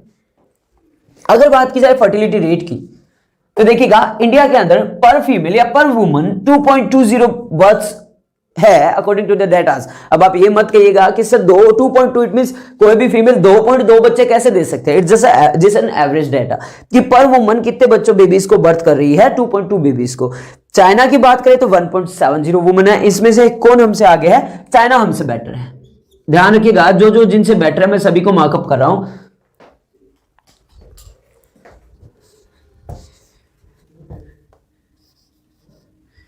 अगर बात करें तो इसमें हम बेटर हैं, अगर बात करें इनमें तो चाइना बेटर है, और अगर इनमें सबसे मैक्सिमम कहा जाए तो सबको पता है भाई ये जनाब सबसे आगे है। फर्टिलिटी रेट की तरफ देखिए तो इंडिया 2.20 बर्थ्स पर वुमन है, चाइना की तरफ देखिए तो 1.70 पर वुमन है, यानी 1.70 पर वुमन, यानी एक वुमन, एक जो औरत है वो नियर अबाउट 1.70 वुमन को बर्थ कर रही है, सॉरी किड्स को बर्थ कर रही है। पाकिस्तान जनाब, इनका तो ऐसे लगता है जिन्होंने मकसद ही बना लिया है कि भाई बच्चे ही पैदा करना है और कुछ तो है नहीं करने के लिए इनके पास, तो ये सिर्फ एक ही चीज पे आगे बढ़े चले जा रहे हैं, चलो बच्चे पैदा करते हैं, बच्चे पैदा करते हैं, बच्चे पैदा करते हैं। तो आप खुद देखिए कि एक तो ये पॉपुलेशन में 6 रैंक पे ऑल ओवर वर्ल्ड में, और ऑब्वियसली इनका फर्टिलिटी रेट देखिए 3.5 बर्थ्स पर वुमन है। अगर एवरेज इतना आ रहा है तो सोचिएगा मैक्सिमम की बात की जाए कि यानी एक वुमन जो है वो कितने बच्चे पैदा कर रही है, तो उसका तो आप अंदाजा लगा ही लीजिए। आई थिंक चाइना ने जो पॉलिसीज अडॉप्ट की है उन्हीं पॉलिसीज की तरफ हमारी गवर्नमेंट को भी बढ़ना चाहिए, पर पेरेंट पर चाइल्ड। और अगर इनकेस ऐसा होता है obviously it will be easy to work on the development path, क्योंकि हर घर में एक बच्चा होगा तो ऑब्वियसली उसकी स्टडी लेवल भी बेटर होगी, उसका प्रोटअप लेवल भी बढ़िया होगा, उसको एजुकेशन फैसिलिटीज भी अच्छी मिलेगी, उसको हेल्थ फैसिलिटीज भी अच्छी मिलेगी, तो सारी चीजों का ओवरऑल फैसिलिटीज जो रहेगी उसके लिए काफी बेटर रहेगी। एक और टॉपिक की अगर बात करें मैं यहां लिख देता हूं, वो है हमारा अर्बनाइजेशन।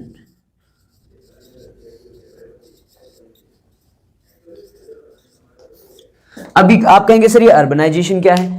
अर्बनाइजेशन का मतलब जितने भी रूरल एरियाज हैं वो एक तरीके से डेवलपमेंट के पैथ को अडॉप्ट करके शहरों की तरफ बढ़ रहे हैं। अर्बन इट मीन शहरीकरण, इसका शुद्ध हिंदी वर्जन क्या हो गया? शहरीकरण, यानी गांव से निकल करके वो अपने आप का इंफ्रास्ट्रक्चर या फिर गांव का इंफ्रास्ट्रक्चर कैसा बनता जा रहा है शहरों की तरफ, या फिर गांव के लोग निकल करके कहां चलते जा रहे हैं? शहरों की तरफ चलते जा रहे हैं। ऑब्वियसली अगर बात करें अर्बनाइजेशन में तो सबसे पहली रैंक इन तीनों के कंपैरिजन में बात की जाए तो किसकी रहेगी? चाइना की। फिर बात की जाए सेकंड रैंक पे अगर बात करें तो रहेगा पाकिस्तान, और थर्ड पे बात करें तो रहता है हमारा इंडिया। और obviously it's a good thing. मैं ये तो नहीं कहता कि सारी चीजें शहरों की बुरी है या सारी चीजें गांव की बुरी है, बट अगर हम कंप्लीटली अर्बनाइजेशन की तरफ बढ़ जाएंगे तो गांव का जो एग्रीकल्चर डिपार्टमेंट है वो कौन संभालेगा? जो हमारी ग्रीनरी है, हमारे बेसिक एलिमेंट्स हैं, हमारा जो रॉ मटेरियल है, ये सारा का सारा जो हैंडीक्राफ्ट्स है, जो स्मॉल स्केल इंडस्ट्री, ये तो सारी डिवॉस्ट हो जाएगी, सारी डिस्ट्रॉय हो जाएगी। तो अगर देखें तो चाइना का अर्बनाइजेशन सबसे ज्यादा है, फिर पाकिस्तान का। जनाब इनके पास तो वही बात है कि भाई ये चाहते हैं कि थोड़ा सा भी इनके लिए मिल जाए तो इनके लिए बहुत कुछ होता है, तो ये चाहते हैं कि भाई हम यहाँ से निकलते हैं दूसरी जगहों पे जाते हैं ताकि अपॉर्चुनिटी टू अर्न मिले, गुड जॉब्स मिले, गुड फैसिलिटीज मिले। इसलिए आप लोगों ने ये भी नोटिस किया होगा most of the cricketers they die to play in India, they die to play in IPL. आपको पता है ज्यादातर क्या सारे के सारे प्लेयर्स ही वो वेट कर रहे हैं कि कब बाउंडेशंस खुले और कब पाकिस्तान पे आईपीएल के लिए परमिट हो, क्योंकि इतना पैसा है इंडिया में, इतनी जॉब अपॉर्चुनिटीज है, इतने अर्निंग सोर्सेस है कि ऑब्वियसली अब आप ये सोचिएगा क्या आपने कभी किसी क्रिकेट सुपरस्टार को ये देखा है कि वो मारुति 800 चला रहा हो? लेकिन आप गूगल कर लीजिएगा, near about 5 to 6 years back तक, 5 से 6 साल तक पहले तक शाहिद अफरीदी की अगर बात की जाए तो उनके पास मारुति 800 थी, वो मारुति 800 में ट्रैवल करते थे। शोएब मलिक की बात की जाए तो वो एल्टो या मारुति 800 ही थी उनके पास। यानी जितने भी क्रिकेटर्स हैं इनके पास नॉर्मल सी गाड़ियां हैं। और अगर हमारी बात करें, अगर एक भी प्लेयर अगर सिंगल सेशन भी खेलता है या सिंगल सीजन भी खेलता है आईपीएल का, तो लैम्बोर्गिनी से नीचे तो हम बात ही नहीं करते जनाब।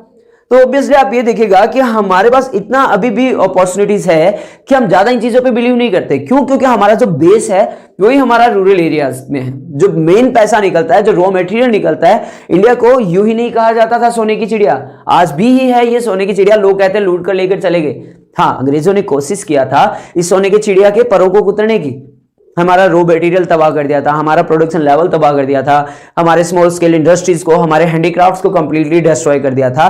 पर वही कहते हैं ना, जब बाज होता है ना, जब बाज बूढ़ा हो जाता है तो अपने आप को कैद कर लेता है और थोड़े वक्त बाद उसके पर और उसके नेल्स वापस आ जाते हैं। वही हमारे साथ भी हुआ। पर हम we are just like an eagle, कि हमारी शार्पनेस और हमारा विजन इतना अच्छा रहा पास से लेकर के अब तक कि हमने अपने आप में ग्रो किया, डेवलप किया और आगे बढ़ते चले गए। ये था हमारा फर्स्ट टॉपिक, डेमोक्रेटिक इंडिकेटर्स। 3 और टॉपिक रहेंगे, growth, social contribution and human development indicators. इन तीनों टॉपिक्स के बारे में कर रहे थे comparison between India, Pakistan and China की। चार मेन टॉपिक्स हमने देखे थे। पहला टॉपिक जो था हमारा डेमोग्राफिक इंडिकेटर्स। डेमोग्राफिक इंडिकेटर्स में हमने काफी सारी चीजें थी वो लास्ट वीडियो के अंदर डिस्कस करी थी। नेक्स्ट टॉपिक जो आज का हमारा वो है रहता है ग्रोथ सेक्टर के लेकर के या ग्रोथ इंडिकेटर्स को लेकर के। अब बात आती है ग्रोथ इंडिकेटर्स में। ये ग्रोथ इंडिकेटर्स को अगर मैं आपको एक्सप्लेन करना चाहूं तो ग्रोथ इंडिकेटर्स को मैंने मेनली यहाँ पे दो ही टॉपिक्स में डिवाइड किया है। और एक चीज मैं आपको छोटी सी और कंफर्म करवा देता हूं कि कुछ स्टूडेंट्स की ये भी क्वेरी रहती है कि सर इंडियन इकोनॉमिक्स में तो डेटाज ही डेटाज भरे पड़े तो इनको लर्न कैसे किया जाए। तो ध्यान रखिएगा एग्जैक्टली डेटाज लर्न करने की कोई जरूरत नहीं है, बट आप अप्रोक्स या नियर अबाउट डेटाज भी अगर रिपोर्ट आउट कर देता है तो it will be easy to explain your answer and it will be easy to accept your answer by the examiner और बाय द चेकर। देखिएगा ग्रोथ इंडिकेटर्स की बात करें तो सबसे पहले मैंने लिखा 1980 टू 1990। इस डिकेड की बात करें अपन 80 से 90 के बीच के दशक में, तो देखिएगा चाइना की जो ग्रोथ रेट थी जीडीपी की तरफ वो थी 10.30%। अब आपके मन में एक सवाल ये भी आ रहा होगा कि सर हम हर जगह पे पीछे चलते जा रहे हैं तो फिर हम इन चैप्टर को पढ़ ही क्यों रहे हैं। नहीं जनाब, ऐसा नहीं है। हम बेशक अन्य बाकी चीजों के अंदर हम जरूर पिछड़े होंगे, लेकिन अगर बात करें हम जीडीपी ग्रोथ रेट की तो देखिएगा 1980 टू 1990 में चाइना का 10.3% था, पाकिस्तान 6.3% था, इंडिया 5.7%। हाँ ऑब्वियसली ये वाला जो डिकेड था, ये वाला जो 10 ईयर का पीरियड था, ऑब्वियसली हम दोनों से पिछड़ गए थे। लेकिन इसके बाद जब 1991 में हमने एनईपी अपनाई, आपको याद होगा एनईपी जब हम लोगों ने वर्ल्ड बैंक से IMF से हमने जो हेल्प ली थी, न्यू पॉलिसी वर्ल्ड बैंक ने हमें सजेस्ट किया था कि that okay we are ready to help you out but you definitely you need to adopt a new policy for your economic sector. और 1991 में हमने क्या किया था, न्यू इकोनॉमिक पॉलिसी अपना ली थी। आपको याद होगा अच्छे से, अपन पढ़ भी चुके हैं LP और G, लिबरलाइजेशन, प्राइवेटाइजेशन और ग्लोबलाइजेशन। और ऑब्वियसली ये जो वक्त था उस वक्त से लेकर के आज तक हमने कभी पीछे मुड़ के नहीं देखा। हम लोगों ने इतने मिरेकली चेंजेस देखे हमारे इकोनॉमिक सेक्टर में। आइए देखते हैं 2011 टू 15 के बीच में अगर बात करें चाइना से कंपैरिजन की, चाइना की खुद की इकोनॉमी से कंपैरिजन की, तो देखिएगा चाइना का जो जीडीपी परसेंटेज था वो 10.3% था। कब? 1980 टू 1990। लेकिन अगर 2011 टू 15 की बात की जाए तो ये देखिएगा 10.30 से कितना हो गया 7.9%, यानी ये क्या हुआ है, डिक्रीज। पाकिस्तान की तरफ देखें तो पाकिस्तान का जीडीपी रेट कितना था 6.3%। कब की बात कर रहा हूं 1980 टू 1990। और 2011 टू 15 देखें तो कितना हो गया 4%। इंडिया की तरफ देखें तो 80-90 में हमारा जीडीपी रेट था 5.7%। और अगर बात की जाए अब की तो देखिए ये है हमारा कंपैरिजन कि 2011-15 की बात की जाए तो हमने इन दोनों से काफी कंपैरेटिवली इंप्रूवमेंट किए, काफी ज्यादा हद तक सुधार किए। हमारे जीडीपी ग्रोथ रेट्स को हमने इंक्रीमेंट में लेके आए, डेवलपमेंट पॉलिसीज को हमने इंप्रूव किया, हम ग्रोथ की तरफ बढ़े, इंडस्ट्रियलाइजेशन की तरफ बढ़े, प्राइवेटाइजेशन की तरफ बढ़े। तो ऑब्वियसली किसी भी देश की अगर ग्रोथ को देखा जाए तो उसका जीडीपी देख लीजिए, if the GDP is improving of the related country it means we are on the track of development. तो ऑब्वियसली आप देख सकते हैं चाइना 10.3 से कितना हो गया 7.9, पाकिस्तान 6.3 से 4% और इंडिया 5.7 से अपग्रेड करके इंक्रीमेंट करके कितना चला गया 6.7%। हाँ भाई जनाब, इनके पास तो यही होना है और ऑब्वियसली आने वाले हालातों में तो इनकी ये हालात भी खराब हो जाएंगे। आइए बढ़ते हैं अपन सेक्टरल ग्रोथ की तरफ, जो हमारा थर्ड पॉइंट था। पहला पॉइंट हमारा डेमोग्राफिक इंडिकेटर्स, सेकंड हमारा ग्रोथ इंडिकेटर्स, थर्ड है हमारा सेक्टरल कंट्रीब्यूशंस। अब सेक्टरल कंट्रीब्यूशंस की तरफ देखिए या सेक्टरल ग्रोथ की तरफ देखें तो सेक्टर्स, आप सभी इस वर्ड से वाकिफ हैं। सेक्टर्स, क्या आप बता सकते हैं किसी भी इकोनॉमी को कितने सेक्टर्स में बांटा जा सकता है? You know it very well, 3 sectors. First one primary, second one industrial sector और third one tertiary. अगर बात की जाए प्राइमरी सेक्टर की तो सबको पता है एग्रीकल्चर,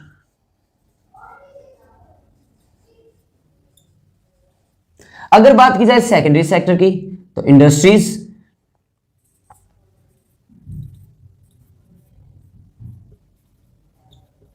या इंडस्ट्रियल सेक्टर की बात करें, टर्शरी सेक्टर की बात करें तो सर्विसेज या सर्विस सेक्टर। आइए देखते, देखिए एग्रीकल्चर सेक्टर प्राइमरी, जो ऑब्वियसली सबसे पहला सेक्टर कौन सा है, एग्रीकल्चर सेक्टर है। सेकेंडरी सेक्टर इंडस्ट्रियल सेक्टर है, इंडस्ट्रीज जहां पर प्राइमरी सेक्टर से निकले हुए प्रोडक्ट्स को मैन्युफैक्चर करके या उनको फिनिश गुड्स की तरफ बना करके तैयार करके आगे की तरफ फॉर द कंज्यूमेबल आइटम्स में कन्वर्ट किया जाए। टर्शरी सेक्टर या तो इन प्रोडक्ट्स को मार्केट तक पहुंचाए या कंज्यूमर तक पहुंचाए, या फिर जो हमारी सर्विसेज है, बैंकिंग सर्विसेज है, हेल्थ सर्विसेज है, ट्रांसपोर्टेशन सर्विसेज है, वेयर हाउसिंग सर्विसेज है, ये सारा सर्विस सेक्टर में है। जितना भी प्राइवेट सेक्टर वो नियर अबाउट सारा का सारा सर्विस सेक्टर में है। देखिएगा, इसकी बात करें सेक्टर ग्रोथ की, तो सबसे पहले बात करते हैं अपन share of agriculture to GDP. ये हम पहले चैप्टर से ही देखते आ रहे हैं। जो फर्स्ट चैप्टर हमने पढ़ा था Indian economics on the eve of independence day, हमने ये नोटिस किया था कि अगर अब आप ये देखिए तीनों, पहले मैं आपको उसी सेंटेंस में लेके चलता हूं कि हमने ये नोटिस किया था कि किसी भी देश की इकोनॉमी में अगर हम सुधार चाहते हैं, if you want to have improvement in economy of any nation, then definitely we need to work out with our production sector, with our agriculture sector। और जैसा कि हमें पता है ये तीनों ही देश एग्रीकल्चर बेसिस थे, India, Pakistan, China, agrarian nation थे। और हम तो आज भी एग्रीरियन हैं, क्यों? क्योंकि हमारा प्रोडक्शन सेक्टर मोस्टली रूरल है, हैंडीक्राफ्ट्स वहीं के हैं, स्मॉल स्केल इंडस्ट्रीज वहीं के हैं। हाँ, हमने मॉडर्नाइजेशन जरूर किया है, हमने केमिकल फर्टिलाइजर्स को भी यूज किया, पेस्टिसाइड्स को यूज किया, हाइब्रिड सीड्स को यूज किया, अपग्रेडेड मशीन्स को यूज किया, मशीनरीज को यूज किया। तो ऑब्वियसली हम एग्रीरियन तो हैं, बट हम हमारे डेवलपमेंट के ट्रैक पे जरूर चल निकले हैं। और मैं आपको इतना बता देता हूं इन कंपैरिजन के साथ में कि अगर देखिए 1890 से लेकर के हमने 11-15 में ही इतना इंप्रूवमेंट कर लिया था, जो नेक्स्ट डेटाज रहेंगे अब 2021 से लेकर के 25 तक के, तो इमेजिन करेगा हमारी जीडीपी ने कितना ग्रो कर चुकी होगी। Share of agriculture to GDP, हर एक देश के डेवलपमेंट में उसका एग्रीकल्चर सेक्टर, उसका प्रोडक्शन सेक्टर काफी अहम भूमिका अदा करता है। इन तीनों देशों की प्रोडक्शन ने इनके डेवलपमेंट में एक अहम भूमिका अदा भी करी थी। लेकिन धीरे धीरे क्या हुआ था, इन सभी ने, चाइना ने और पाकिस्तान इन चीज को डिक्लाइन करना शुरू कर दिया, इंडस्ट्रियलाइजेशन की तरफ ज्यादा बढ़ गए, प्रोडक्शन सेक्टर की तरफ इनका ध्यान कम हो गया, लेकिन हम वहीं पे टिके रहे। वी डेफिनेटली और we surely maintained our production sector, we became self-sufficient, we utilized green revolutions, we use hybrid seeds, we use upgraded techniques and improved our production sector। तो share of agriculture to GDP की बात करें तो obviously तीनों देशों में ही इसका अच्छा योगदान रहा था। इंडस्ट्रियल सेक्टर की बात करें तो ध्यान रखिएगा, अगर बात करी जाए इंडिया और पाकिस्तान और चाइना के कंपैरिजन में, इंडिया, पाकिस्तान और चाइना, तो ऑब्वियसली चाइना ने इन दोनों के कंपैरिजन में इंडस्ट्रियल सेक्टर को अच्छे से अपनाया था, यानी इंडस्ट्रियल सेक्टर को ज्यादा प्रमोट किया चाइना ने और इन दोनों देशों को पीछे छोड़ दिया था इंडस्ट्रियलाइजेशन के पीछे। ऑब्वियसली फैक्ट है और फैक्ट से हम अपना रुख बदल भी नहीं सकते, and definitely we need to accept this thing. But मैं इतना जरूर कहूंगा कि आने वाला वक्त पूरी दुनिया देखेगी कि हमारी ताकत क्या है। सर्विस सेक्टर की बात करें तो सर्विस सेक्टर की बात करें तो तब भी देखिएगा, अगर मैं यहां पर रैंकिंग दूं तो देखिएगा इस तरीके से रहेगी, इंडस्ट्रियलाइजेशन में China, then India, then Pakistan. Service sector की बात करें तो सेम रहेगा, China, then India, then Pakistan. तो ये था हमारा कंपैरेटिव सेक्शन। कंपैरेटिव सेक्शन में हमने ये देखा था, बर्थ रेट भी देखा था, फर्टिलिटी रेट भी देखा था कल के टॉपिक्स में, डेमोग्राफिक इंडिकेटर्स में, कि चाइना ने कौन सी पॉलिसीज अपना ली थी, वन चाइल्ड पॉलिसी अपना ली थी, जिसकी वजह से ऑब्वियसली उनका पॉपुलेशन ग्रोथ रेट ज्यादा होने के बावजूद, पॉपुलेशन ज्यादा होने के बावजूद उन्होंने क्या किया, अपने पॉपुलेशन ग्रोथ रेट को कंट्रोल किया। और ऑब्वियसली अगर यही चीज हमारे देश में भी हो जाती है तो सोचिए कि वन चाइल्ड पॉलिसी अगर गवर्नमेंट अलॉट कर देती है या अप्लाई कर देती है तो हमारे पास सफिशिएंट रिसोर्सेज रहेंगे, हमारे जो बच्चे रहेंगे या फिर आने वाली जो जनरेशन होगी वो डेफिनेटली सेंट्रलाइज कर पाएंगे अपने अर्निंग्स को, अपनी सेविंग को, अपने एक्सपेंडिचर को, अपने उस एक सिंगल बेबी की तरफ, कि वो उसको पढ़ा सके, उसको हेल्प कर सके, उसको अच्छा इंफ्रास्ट्रक्चर प्रोवाइड करवा सके, बेटर लाइफ स्ट्रक्चर प्रोवाइड करवा सके। क्योंकि ऑब्वियसली ये तो है कि अगर एक घर में दो या एक से ज्यादा बच्चे हैं तो खर्चा भी बढ़ेगा, उनके एजुकेशन, उनके लिविंग स्टैंडर्ड, उनके हेल्थ फैसिलिटीज, उनके मेंटेनेंस, इंफ्रास्ट्रक्चर। तो सोचिए कि एक तरफ 3 बच्चे और एक तरफ एक अकेला बच्चा है, तो ऑब्वियसली जो सिंगल चाइल्ड होगा वो अच्छे से ब्रॉट अप होगा। ठीक है, तो ये कंपैरिजन जो था हमारा वो था इंडिया, पाकिस्तान एंड चाइना के बीच में। डेमोग्राफिक्स इंडिकेटर्स हमने लास्ट वीडियो में देखा था। ग्रोथ की बात करें तो मैं फिर बता देता हूं, आपको देखने को मिलेगा 1980 टू 1990 से अगर कंपेयर करें अपन 2011 और 2015 को, तो ऑब्वियसली स्टार्टिंग का ग्रोथ रेट चाइना का अच्छा था, पर अगर बात की जाए रिसेंटली अपग्रेडेड डेटा की 2011 और 15 में, तो चाइना का जो जीडीपी था वो फॉल आउट हुआ है। 10.3 से कहां पहुंच गया 7.9 पे। पाकिस्तान का 6.3 से कहां पहुंच गया 4%। लेकिन इंडिया ने एक मैजिकली इंप्रूवमेंट किया, 5.7 से हम कहां पहुंच गए 6.7 में। हाँ, अगर बात की जाए सर्विस सेक्टर की, तो मैं आपको इतना बता देता हूं, सबसे ज्यादा सर्विस सेक्टर इसने इंप्रूव किया। इंडिया और पाकिस्तान की बात करी जाए, इंप्रूवमेंट तो किया but near about just stagnant improvement, कि हाँ ये रुके हुए भी नहीं है। कि अगर इनकी बात की जाए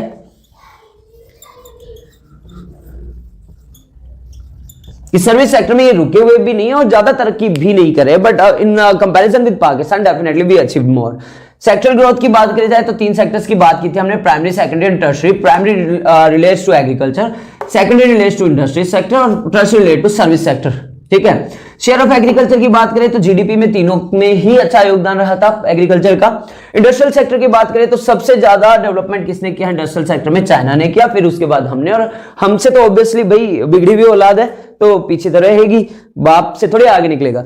सर्विस सेक्टर की बात करें तो चाइना ने सबसे ज्यादा तरक्की की, इंडिया ने फिर उसके बाद, और पाकिस्तान स्टैग्नेंट रहे थे, ज्यादा भी कोई चेंजेस नहीं हुए थे बट रुके हुए भी नहीं थे। ये था हमारा आज का topic, comparison between Pakistan and China, comparative development experience of India and its neighbours. Start किया था near about 4 to 5 videos we have already watched out and we have already completed it will be the last video on this topic and our Indian economic syllabus will be completed. देखते हैं, 4 चीजें देखी थी हमने, demographic indicators, growth indicators, sectoral indicators and human development indicators. इन तीनों को ही हम पूरा कर चुके हैं। डेमोग्राफिक की बात करें, हमारे जो बेसिक इंफ्रास्ट्रक्चर से रिलेटेड है उनसे देखा हमने। ग्रोथ इंडिकेटर्स जीडीपीज वगैरह की तरफ देखा, पर पर्सन इनकम्स की तरफ देखा, कुछ डेटास में हमने डिनोट किए। सेक्टोरल इंडिकेटर्स की तरफ देखा, 3 तरीके के सेक्टर्स की बात करी थी अपने, primary, secondary and tertiary sector. Primary में हमारा एग्रीकल्चर डिपार्टमेंट था, सेकेंडरी में हमने इंडस्ट्रियल डिपार्टमेंट को देखा और टर्सरी में हमने देखा सर्विस सेक्टर को। आइए बढ़ते हैं हमारे आज के लास्ट टॉपिक और इस चैप्टर के, इस सिलेबस के लास्ट टॉपिक की तरफ में, ह्यूमन डेवलपमेंट इंडिकेटर्स। काफी सारे टॉपिक्स आते हैं ह्यूमन डेवलपमेंट इंडिकेटर्स में, लिटरेसी रेट आता है, बर्थ रेट आता है, पर कैपिटा इनकम आता है, पर पर्सन एक्सपेंडिचर्स आते हैं, उन सारी चीजों को। लेकिन हमें यहाँ पे कंपैरेटिव टॉपिक चाहिए, तो हम ज्यादा टाइम स्पेंड नहीं करेंगे इस पे, या ज्यादा टाइम वेस्ट नहीं करेंगे। क्यों नहीं करेंगे? क्योंकि इसके बारे में बता देता हूं कि हमारा जो क्वेश्चन रहेगा वो तीनों देशों के साथ में कंपैरिजन को लेकर रहेगा। अगर बात की जाए इंडिया, पाकिस्तान और चाइना को लेकर के, तो हमें सिर्फ इन तीनों का कंपैरिजन दिखाना है। उसी कंपैरिजन की बात की जाए तो डेटा बेसिस रहे तो ज्यादा परफेक्सिव रहेगा, ज्यादा परफेक्शनिस्ट दिखेगा। आइए देखते हैं, मैंने यहां पे मेनली 3 टॉपिक्स को अटैच किया है। एसडीआई, सभी को पता है एसडीआई की फुल फॉर्म क्या होती है, ह्यूमन डेवलपमेंट इंडेक्स, यानी कहा जाए तो मानव विकास सूचकांक। ऑल ओवर वर्ल्ड की बात करें तो ये index all over world level रहता है, इंटरनेशनल लेवल रहता है, इसमें हर एक देश को एक अपना एक रैंकिंग मिलता है। तो चाइना की अगर बात करें तो एसडीआई में ऑब्वियसली इंडिया और पाकिस्तान से काफी ज्यादा हद तक बेहतर है। चाइना का जो रैंक है all over world wide 189 countries में 85th रैंक पे है चाइना। इंडिया की बात करें तो 131 पे है और पाकिस्तान की बात करें तो 152 पे है। टोटल 189 कंट्रीज के कंपैरेटिवली बात करें तो देखिएगा चाइना का रैंक है 85th, इंडिया का है 131 और पाकिस्तान का है 152। मैंने यहाँ पे टीएस लिखा है तो थोड़ा सा उस चीज को देख लीजिएगा। अब आप देखिए, अगर इन तीनों की बात करें तो पाकिस्तान हमसे ज्यादा दूर नहीं है बट फिर भी पिछड़ा है ऑब्वियसली है, लेकिन चाइना हम दोनों से आगे है, इंडिया से भी आगे है, पाकिस्तान से भी आगे है, इसलिए 189 कंट्रीज में 85th रैंक पे आता है चाइना का, जबकि सबसे ज्यादा पॉपुलेटेड कंट्री है इस वर्ल्ड की। अगर पूछा जाए फर्स्ट रैंक पे कौन है तो ऑब्वियसली नॉर्वे है। ध्यान रखिएगा, नॉर्वे का जो रैंक है वो एसडीआई में फर्स्ट है। हमसे बेहतर कंडीशन तो आपको पता है श्रीलंका की है, श्रीलंका हमसे बेहतर है एसडीआई में।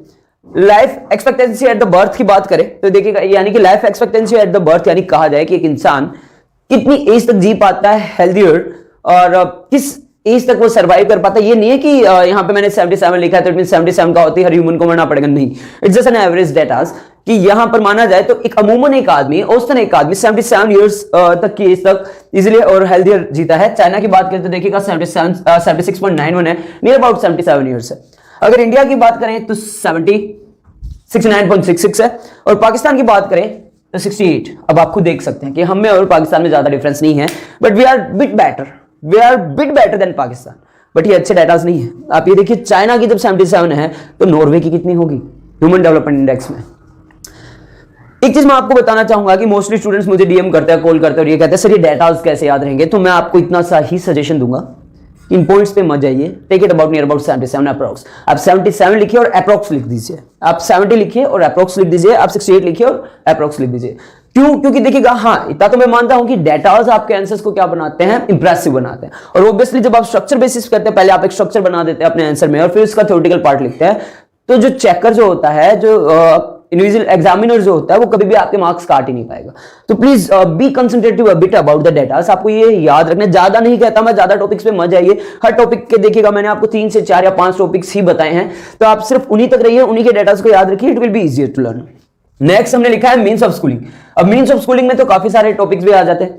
जैसे अगर कहा जाए कि 4 to 8 ईयर्स के बच्चे कितने जाते हैं, कितने परसेंट बच्चे स्कूल जाते हैं, फिर 5 to 15 ईयर्स के बच्चे कितने स्कूल जाते हैं, फिर अबोव देन 15 कितने जाते हैं, एडल्ट्रीज की बात की जाए तो कितने जाते हैं, प्रौढ़ शिक्षा में कितने जाते हैं। उन सारी चीजों को अपन यहाँ पे नहीं डिस्कस करना चाहते, because we need to show about only about the comparison, और वो इसी कंपैरिजन बेसिस पे अपन काम कर रहे हैं। तो मैंने यहाँ पे जो टॉपिक लिया है वो लिया है सिर्फ और सिर्फ लिटरेसी लेवल पे।